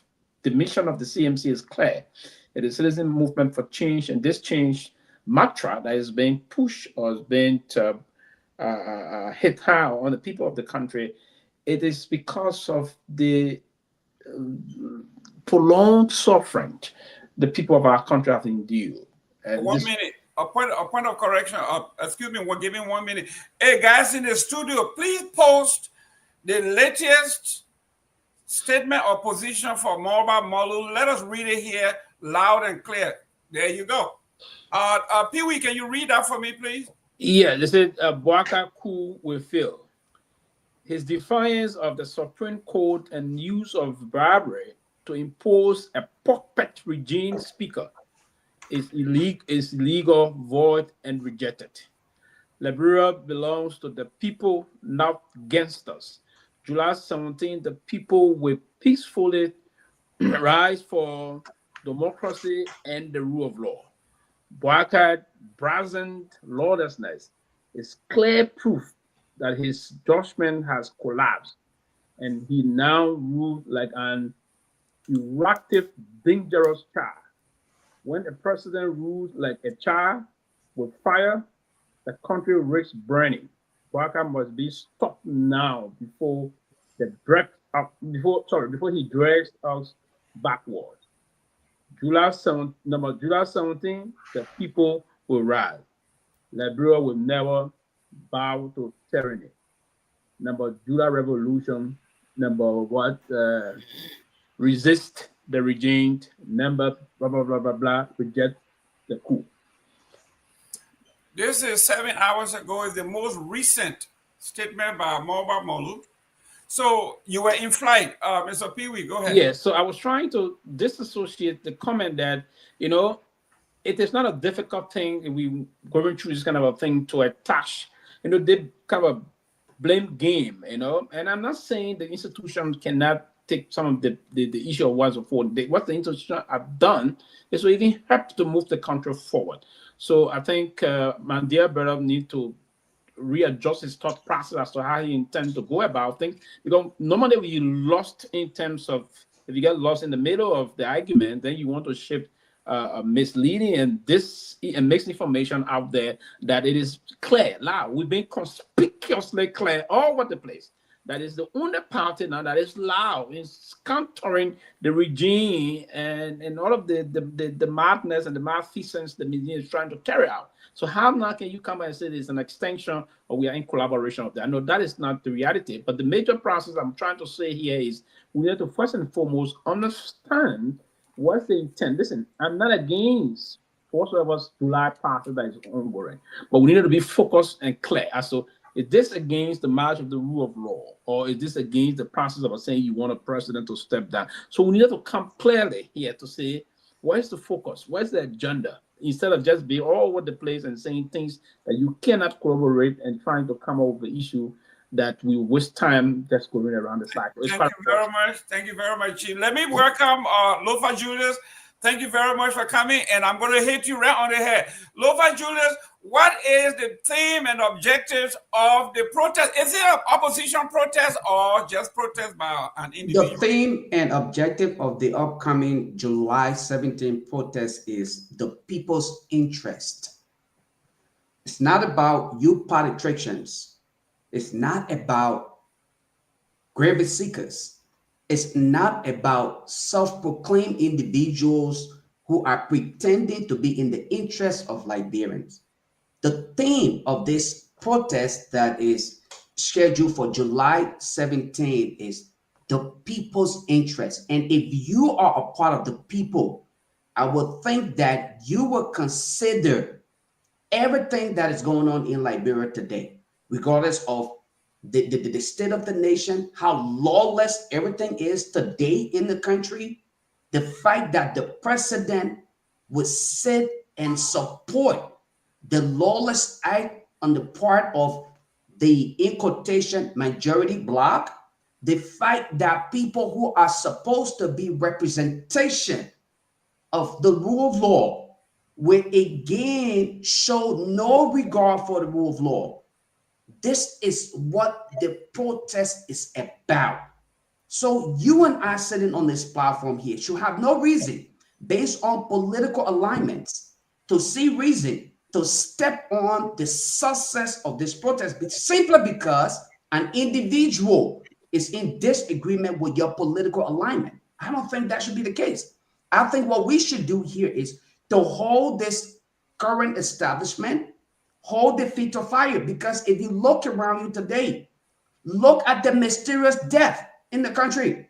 So you want to, because Toga is a part of the protest, and Toga is representing, he has some kind of nomenclature or title that is given to him. So now you want to shade the true representation of this protest. I don't think that should be the case. Let us look at the people. Let us look at the current situation of the people. Let us look at quality education that is provided. The self-proclaimed educated people who came to replace George Weah's administration, who understood everything. They knew it all. Look at their performance today. Look at the dismal performance, the level of corruption under the UP government. These are the kind of things that we're supposed to be focusing on. It should not be on an individual. Let us advocate the interests of the people and not the the interests of self-proclaimed politicians who are indeed politicians. I will say again, and I hope that I am clear, this protest, July 17, if it is held, if again, and I will say this, if there's not a liquor talk, if it's indeed sincerely about the people, it will be the people's interest, and it should be representing the people's interest. And I think all of us, considering what is happening in Liberia today, we should all support any peaceful assembly against the rule of law, any peaceful assembly that represents the people's interest. Those of you, the politicians, you continue to end up as beneficiaries. Those of us, the innocent Liberians, we end up as what? Victims. Because you take the big cash and we end up as victims of the situation around us. But we are saying to you, give us the opportunity to be heard. On July 17th, if the people decide to come out and speak out, give them the opportunity to do that. Thank you. Okay, guys. 1 minute.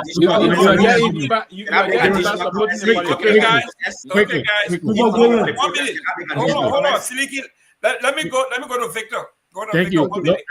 Thank you, Jerome. Lofa, thank you very much. First of all, I want to thank you for affirming that STAN is opposed to the illegal removal of the Speaker of the House of Representatives, something which we've been trying to get out of Toga. He has refused to do. 2, do you think it helps the cause? And I disagree with you when you say Toga has some kind of title. The man is an official of the protest. He has a whole department. When he comes on here and tells us the protest is coming for CMC people because we are criminals, do you think we're that stupid to just say, okay, you know what, you're just joking, we'll go and work with you? Do you think you have the cause? That's not my question. Do you want me to respond? Do you want me to respond? Yes. Okay. So yeah, Lofa. Let me just jump. Lofa, I know you want to respond, but let me just I don't need you to answer my question. We're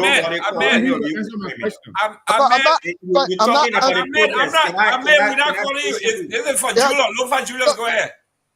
I'm not answering your question. I just wanted to call Nangbe to understand that Toga's reaction was actually in response to Kehleboe, who was the vice chair of CNC, where he created a fake narrative It's not fake. We just posted the No, last no, no. one. It is fake. No, no, What no. you posted is different from what you read. What we read, what is Okay.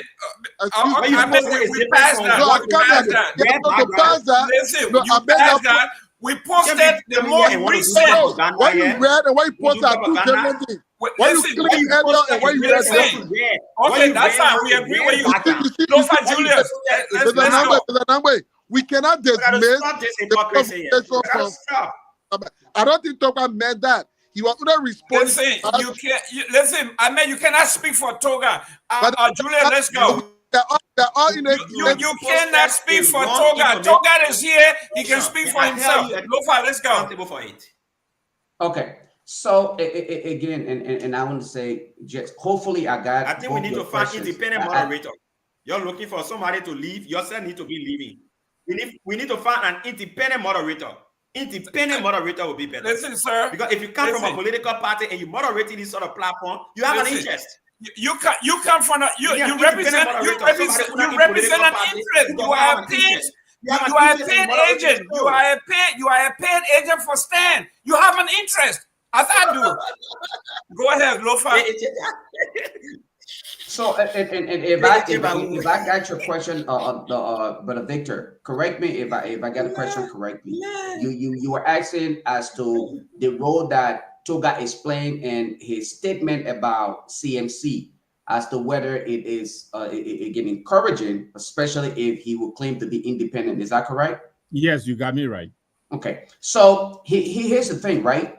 I don't know of Toga's title, whatever title Toga's bear, but I think the way that all of us should look at this entire assembly should be from a nationalistic and patriotic view.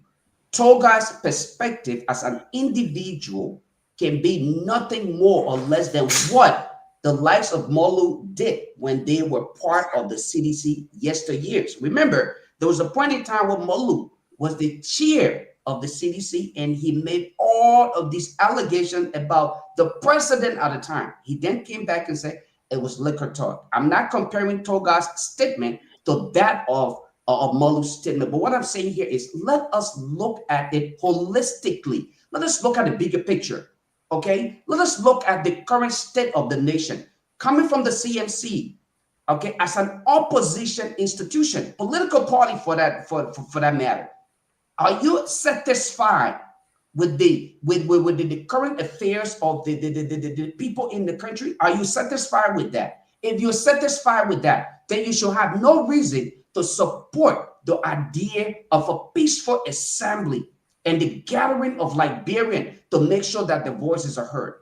If you're satisfied with the fact that the quality of education is below standard, then you should have no reason, okay, to join this peaceful assembly. And you know, a lot of time people utilize the word protest, and it has been misconstrued to the extent where people feel like, to some extent, there was a point in time where people were saying, oh, protest is bad for Liberia. June 7 proved it wrong until people decided to come with this "We Are Step Down" campaign. And some of us, we were some of the very first people to say we object to it based on the nomenclature, okay, that they had ascribed to that entire process. So we distance ourselves from it. But peaceful assembly, when people are together to make sure that the voices are heard, I think we should support it, considering the current condition of the state. Hey, man, look at President Boycott. This man who's supposed to have lived a modest lifestyle is now driving a luxurious $100,000 vehicle, Lexus. Million.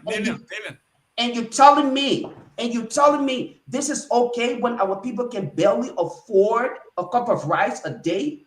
Look at the University of Liberia. The young people are protesting every day because there is no adequate governance. I'm telling you, look at those who are supposed to be representing us. They're supposed to be your representatives. Look at their behaviors that are exhibited today, supported by the executive branch of government, supported not only based on behavior, but based on financial support. Amen. When do we come to realize that Liberia deserves better? Liberia is on her knees. Until we can all stand up, until we can put aside our political affiliation, until we can take up our political garments and look at Liberia at a bigger picture and say the people are honestly what the country or who they represent, we will not move Liberia forward. I said, let the people come out July 17th. Forget Toga's title. We have seen people with big titles in Liberia. We have seen people who have referenced themselves as presidents, but they have not lived up to the expectation. From Charles Taylor up to down to Madame Salive, George Weah, and even today, Mr. Boyka, who's supposed to have been the modest of all, walked from Lofa County all the way to Liberia. This old man is living now today, flying private jet, driving around in Lexus worth $100,000, stepping and making mockery of our mothers in the market, buying $1 banana and getting right back in his Lexus to drive off. Are these the kind of lifestyle we want for our people? No, we don't want that. So if the people decide to get out there and protest, let the politicians not step in the way of the people. Because of can I say something right there? Can I say something right there? I had Silky focus this thing on me, but you say I'm not speaking. No, you come here. I had Silky on hold. That's what I'm saying. Silky, go ahead. Look, can I speak? Look, you come in. Don't worry, Silky, go ahead.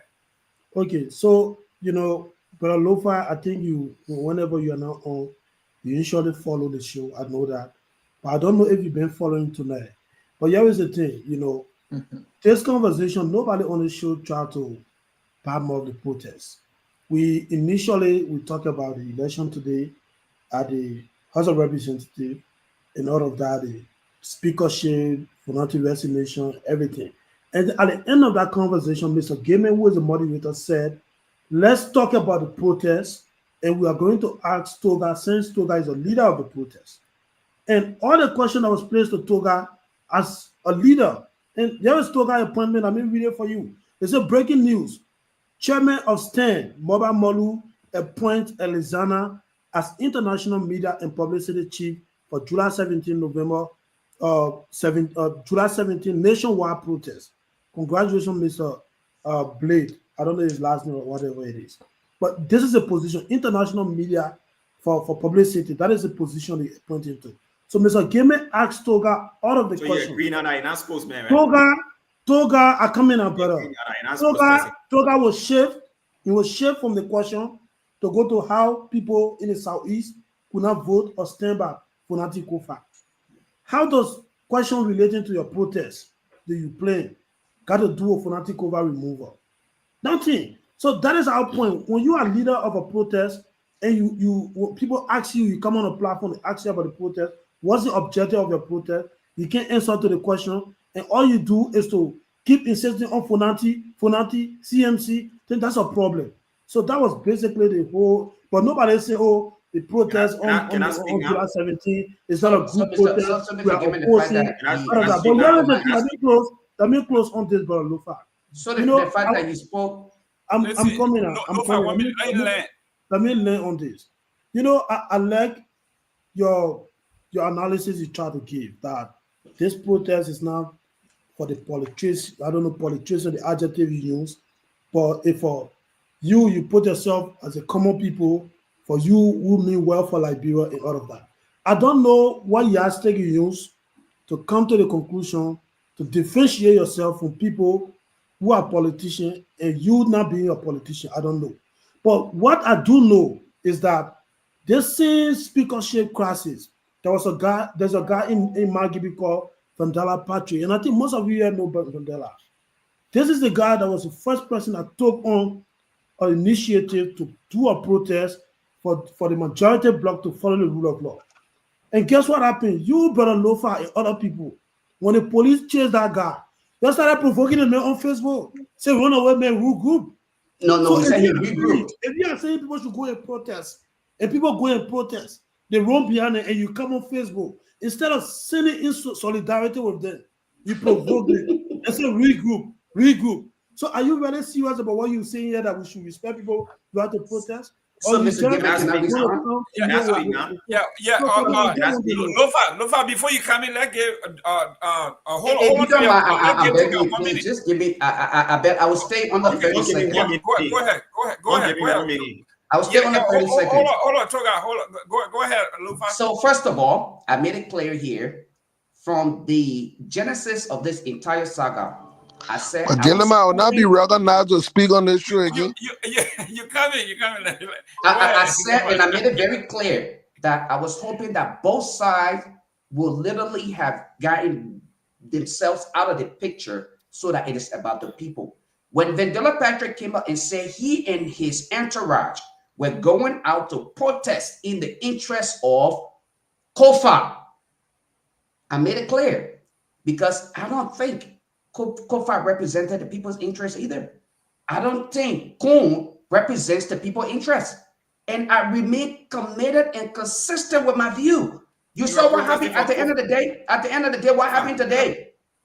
Okay, so let me close on this note. That is the part of the reason why when Vendela Patrick came up and said they had to go regroup, they are still regrouping today.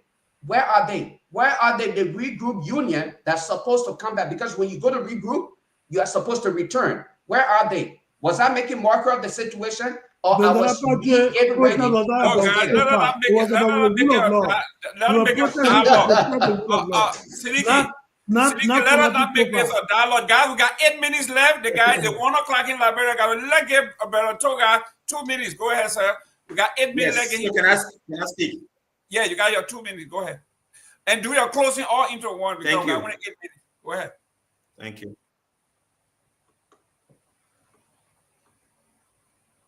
First of all, when we come on a show like this, the show should be tailored. It's not Pierre, first of all, is an individual.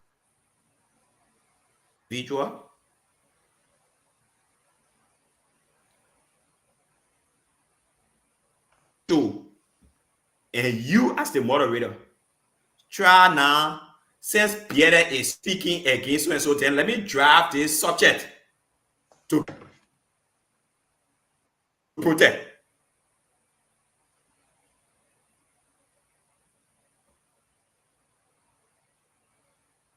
Is it just me or two that's breaking off? You have a motive. He's having a delay. I think he's far away. Yeah, I think it's the internet. And I don't owe that chicanery is not going to work with me.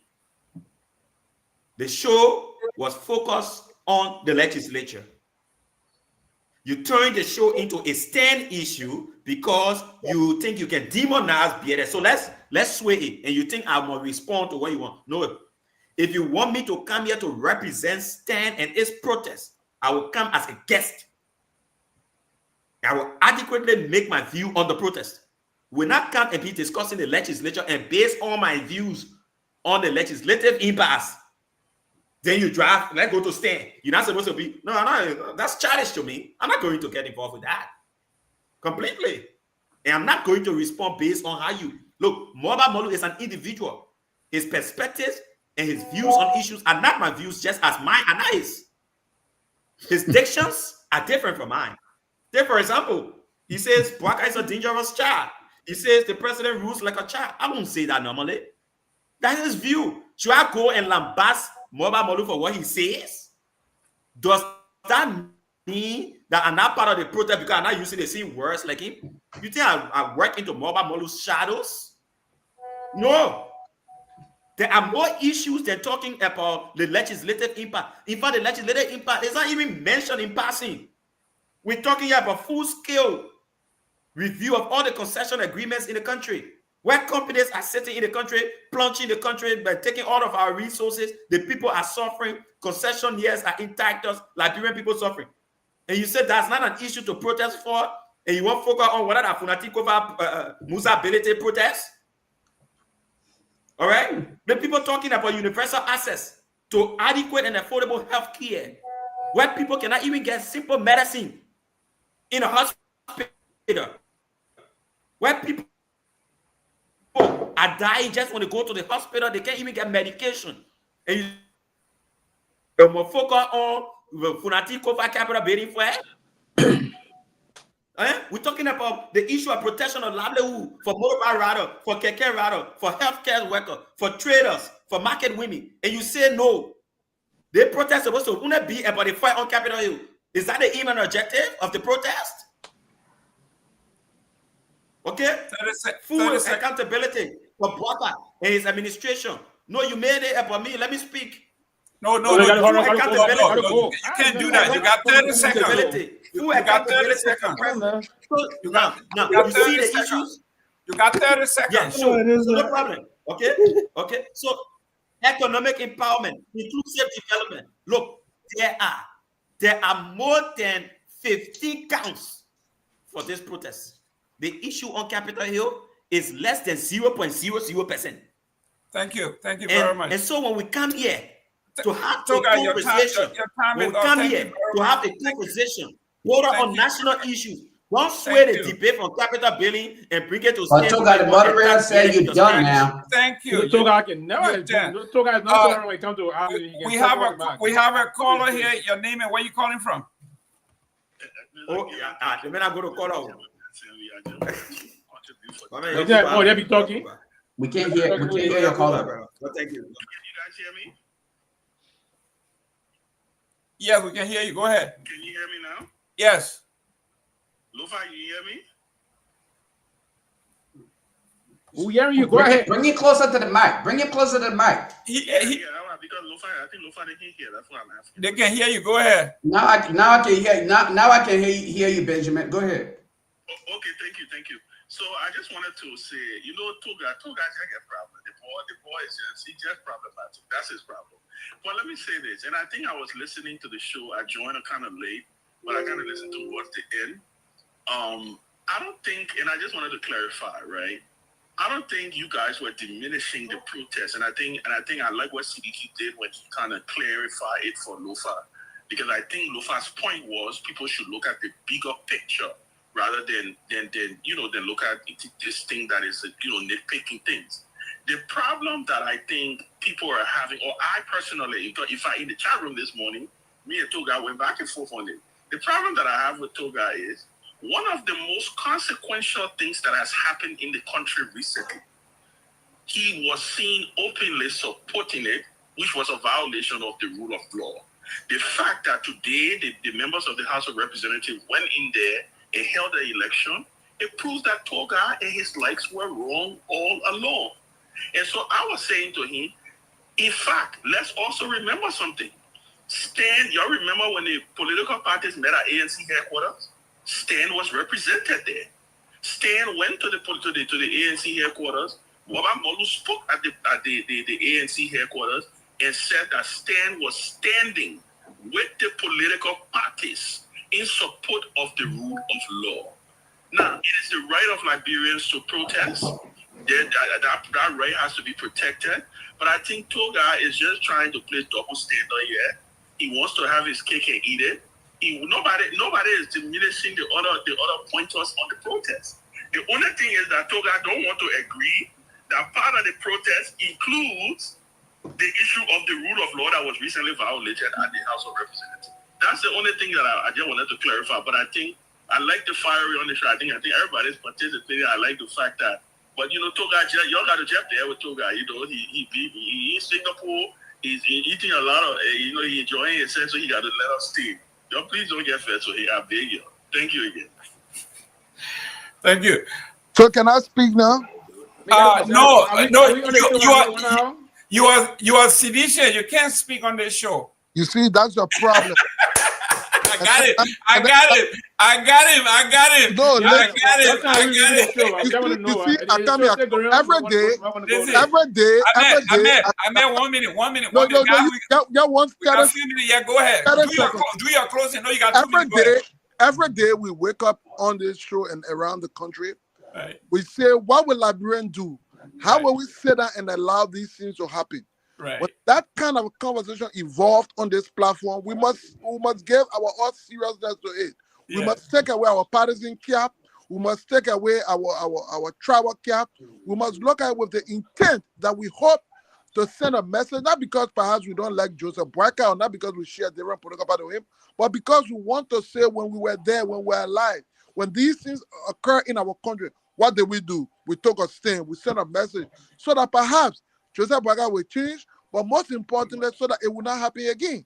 And so I'm saying to you and all of us, when this kind of a national conversation, issue of a protest, one that is driven by the people, perhaps being led by Molo or Figi, but it's something that the people want, then we must discuss it with seriousness, not about party, not about saying. So I come now in that direction to say, look, I think the protest that is being called for July 17th, part of the reason why it went to July 17th was to separate from what the political party wanted to do initially when they met. Because we wanted something that will be driven by the people, something that is centered on national causes and not political causes. And so I think as they evolve, as the protests evolve, I understand that they have already set up bases, is being popular in different parts of where you find Liberia, in Australia, in Europe, of course in America and Liberia. So a series of different conversations going on. And when we have the chance, particularly so those of us who have expressed disappointment in what's happening in our country, not necessarily in terms of what exactly Boakai is doing, but of course what concessions companies are doing to our people, the lack of business services generally. Perhaps some of those are not Boakai's fault exclusively, but of course there are issues for which we must say, look, enough is enough at some point in time. And I think that is what is driving this protest. And I think at the end of the day, we must all chip in, we must all advance, we must all have a conversation. The closing argument who have been very concerned about Liberia forward march must give this conversation the seriousness it deserves so that people can understand that, look, there's not a political thing, there's not something against a president or a party, but rather something that will shake the consciousness of our country so that even lawmakers, even people in the judiciary will understand that, look, when we have the opportunity to serve in a public space, we must do it to the best of our ability. So I think that's what I want to contribute, but I think it was a very great show today. We must continue to awaken the consciousness of people and continue to have these conversations. Ahmed, can you address what is on the banner before you hang it up? Listen, Ahmed, I've been on this show for 2 months. This is the first time. So you're so fiery. Something got to be in our belly. Thank you very much, my friend. Keep it up. I love the fire. Mama Molu, they have the same thought process, right? No. But listen, that man, it will be a massive failure. The way this is going about it, it will be a massive failure. How, Pewee? No, Pewee. I don't have to be mindful. Any attempt to make the president to appear like CMC was a target, I apologize. Oh, okay. No, I apologize. To be honest with you, Pewee, and I say, see whatever comment our director at CNC as a response exclusively to get my presentation. Because you see, let's see, you cannot come with a protest in here and say you want a president. The president, not about the president stepping down. It's not a coup. The protest is not a coup. So when you make that kind of statement now, do you know how many thousands of United Party people are not happy with what's happening in the country? But at the same time, they may not want Joseph Boakai to step down. When you introduce such a commentary coming from Kehleboe, who is a member of the opposition, it has the potential to undermine.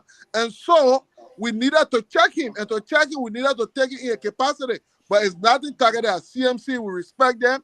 They form a very important part of the opposition's own concern about what's happening in the country. Thank you. So if you feel offended as a result of that, we do apologize, but let all of us contribute our ideas, our suggestions, our recommendations as to how we can bring the president of Liberia to understand that he was elected to rescue. He was elected to do exactly the opposite of everything the antithesis of what George Weah did. And if he starts to do that according to them, then we must checkmate him, because at this point in time, it is up to all the elections of Liberia. 4 years from now, are we going to be silent until 4 years? No, we don't need to take the president up, but we can remind him. So I just want to say that, and we think TNC is a crucial part of what we do. Thank you, guys. Our guys in the studio got to go after one. I'm going to be very brief. Go ahead. Pewee, close. Let me say, and I agree with that aspect, and on a serious note, there have to be all hand on deck and moving forward. But to come out, and I will open this stick here tonight, moving forward, that I can never, ever support any protest whatsoever that will call for the president to step down. No, this I haven't gotten into that for the president. Listen, the protests and using those belligerent statements or incendiary comments that got the line of inflaming situation. No, the intent is to call the government attention to this. The people are coming up to express their grievance, their pains, if you will. But to say using the high words on the president stepping down, listen, we elected a president for 6 years constitutionally, right? For the president to step down, the president have to do something great or something that is treasonable. To that extent, I haven't gotten to that, but I do support. We all coming out and support and call the government attention that we are protesting for you to change your path of leadership. That's the intent of this protest, and I will actually embrace it and support it. But we have to change certain areas in terms of the structure of the party, the way we intend to go about it. This is not to certify one individual or one individual thought process about how we intend to do it. That's the collective way to go about it. If you were to go today and try to ask 99% of Liberians wouldn't say that they want the president to step down, but they want the president was elected to conduct his business, but they want the president to change in course of policy implementation and to move on. But as to respect your time allotted, I'm going to rest here for now. Good night. Thank you. Siliki, I know you gotta go. Go ahead, close. Yeah, thank you again, Mr. Given. And I think it was a great show. But there is a few things I just wanted to raise quick. You know, the June 7th protest was organized by Henry Costa. No, it wasn't. Costa was the leader of the June 7th. He brought the whole idea. You know, but let me just end on my top. But the June 7th protest, Costa and the COP initiated that whole idea. And I think he was a leader of that protest. But here is the thing. There is a point I'm trying to drive at. After that protest, there were a lot of allegations about, people compromising the protest and all of that. Whether it's true or not, nobody knows. But, the Liberian people could not get a proper explanation about that protest. And then I think they called for another protest, and even Costa returned to the country. You all here on the show saw the turnout, how poor it was. So what am I trying to say is that, STEM, I have nothing against them, and I wish them all the best. Once it's about holding this government accountable, I think that's something all of us should support. But the face of STEM right now, Mobile Molu, Liberians will want to ask, how many times Mobile Molu called for protest when CDC was in power? How many times?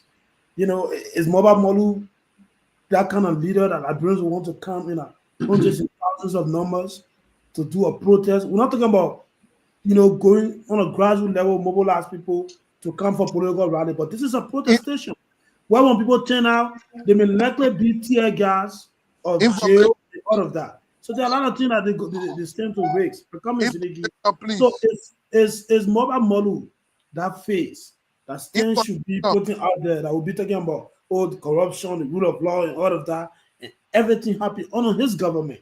And he could not, bring about this idea. But again, I'm not saying it's wrong. We support it, but I'm just saying that, look, right now, for the Liberian people to come out the way other people expect, I don't think Mobile Molu is a face that can bring that kind of number out. For me, that's just my opinion. So thank you. It was a great show, and always good to be here, Mr. Gamer. Thanks. Thank you, Honorable Nangwe. Thank you very much, Jerome. Listen, I appreciate Lofa's intervention. I think I guess it's pitch. Look at the bigger picture about the protest. Forget about individual comments. But I reject his characterization of Vanilla Patrick. Patrick went in the street not because of Kofa. This has never been about Kofa. You can take Kofa out of the equation and even slot in Julius. The CMC's attitude will be the same. This is about the rule of law, and I see they keep mixing it up. This was never about Kofa. So Vandala went out in the street in protest of the violation of the Constitution. So I just want to make that clear. We came here and we started by analyzing, taking a look at what happened today. I think the general agreement is that Liberia won today because we succeeded in bringing the system back on track to respect the rule of law. And I think what Musa and the others are doing, I think Liberians should really, really take a look at what it is and join in. I think this government has gone too far away, has gone astray from the Constitution. They've done a lot of things that are outside of the Constitution. And I understand this is one of the things that Stan is going to take a stand on. I think we all need to rally. I was just reading here, the speaker has already set up his committees. The Liberian investigator is reporting that he left out all of the loyalists of Musa Ability as well as Fonandi Kofa. To me, that doesn't sound like somebody who is trying to bridge the gap that has developed over the past 6 months. So those who are close to him, they need to advise him. We're done with this matter. Let's move on and let's try to rebuild. So yeah, what Stan is doing, I understand what Siddiqui is saying. I think there is a need for us to let the government understand that we're not happy with some of the things they're doing. But I agree with Sylvester. I think we have to be measured. We have to be realistic about our expectation, our goals. I think calling on the president to step down, all of that, I think it's far-fetched, quite frankly. But I don't know to what extent they are coordinated with the CMC. We just have to make new the expressions. Toga sat on here and disparaged the CMC, calling us criminals, and Stan is coming for us and all of that. How can you expect for us to collaborate with you when you come on here and castigate us in the manner in which he did? And so we had to make sure we clarify that. But thank you for the input. Thank you for the show, gentlemen. Hopefully we'll come back again tomorrow and do it. Great. Ahmed, what's going on there? Is it me or Ahmed? No, Ahmed, what he's saying? No, he's not. I don't think he's talking. I think it's muted. Oh. Or somebody calling the phone, maybe he lost the audience. You gotta go out and come out. Julia, close.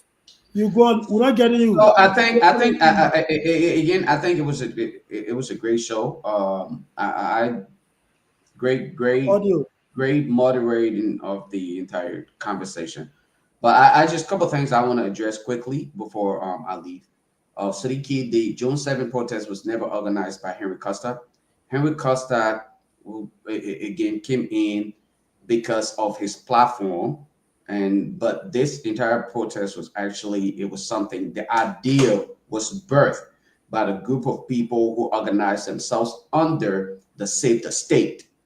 I would suggest to you that you do a little bit of research into that to understand where it came from.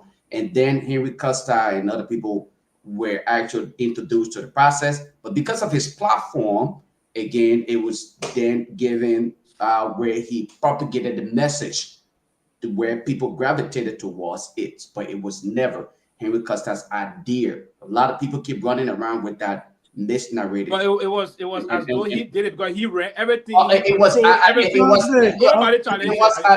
on, man. Come on, man. Sylvester, you guys get my brother Julius time now. Julius, that's your time. I want to say to him, Sylvester, you spoke English. Sylvester, you spoke English. It was as though. But I'm saying you just said that today. Sylvester, it was as though. Key phrase here, it was as though, right?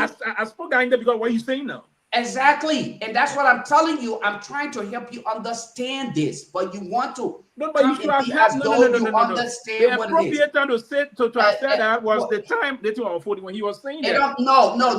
You cannot dictate. Well, anyway, go ahead. You cannot dictate it's water under the bridge already. The young man, no, it's water. It's not water under the bridge because Siddiqui spoke to it, and I needed to make that clarity. Okay. Siddiqui spoke. Did you not hear Siddiqui mention it? And I'm just simply trying to help the young man understand.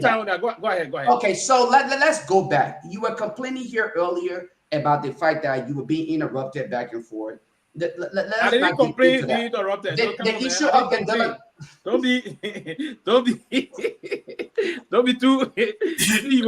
Lofa, man, go ahead, take your time. I try to honor your skin and start complaining.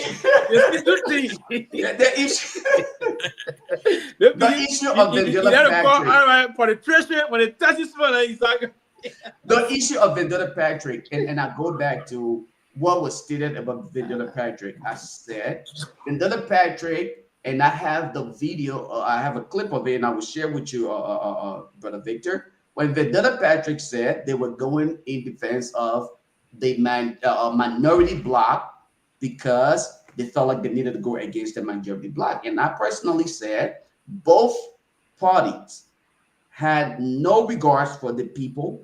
They were not in the interest of the people. So I see no reason why Vendetta Patrick should be. I thought the idea should have been to go in there and make sure that both parties come together and do the people's job.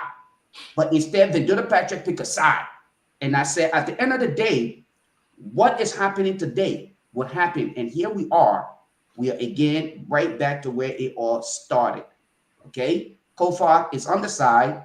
Those who continue to disregard the rule of law are in power. So I don't think I was wrong when I said Vendetta Patrick shouldn't have been on the side of a specific group. It should have been against all of them. Personally, had I been a part of it, I would have asked Vendetta Patrick so that we can make it holistic. Make sure that all of them come together and work. And if they don't come together and work, we lock down the entire Capitol building, and not a single one of them should get any of their salary or drive any or issue vehicles to any one of them. And they're saying in the public vehicle, we should ask the public to take them out of it. Let them go ride their private vehicles. That would have been my idea. Would it have been successful? I don't know. It probably just talks from one Lofa Julius sitting in somewhere in America that people often say. But I'm saying here, we had no reason to pick a side, because at the end of the day, we are the victims here. The politicians are benefiting from us. We are the victim. We the poor people. We have nothing. These guys are benefiting every day. They're going home with millions of dollars at our expense, at the detriment of the suffering masses. And we are left with nothing to show. Our kids are going to school and having to sit on breaks. Our kids are going to school and they have no food when we can afford to provide a meal a day at those very public or academic institutions. It's sad to know that at the very medical institutions, we don't even have medications. But these guys are driving home every day with whopping millions of dollars, and we have nothing at all to show for it. My disagreement here is that we should not make this entire protest about Stan. It should be about the people. It is not about George Weah. When some of us chose to be a part of the June 7th protest, it wasn't about George Weah.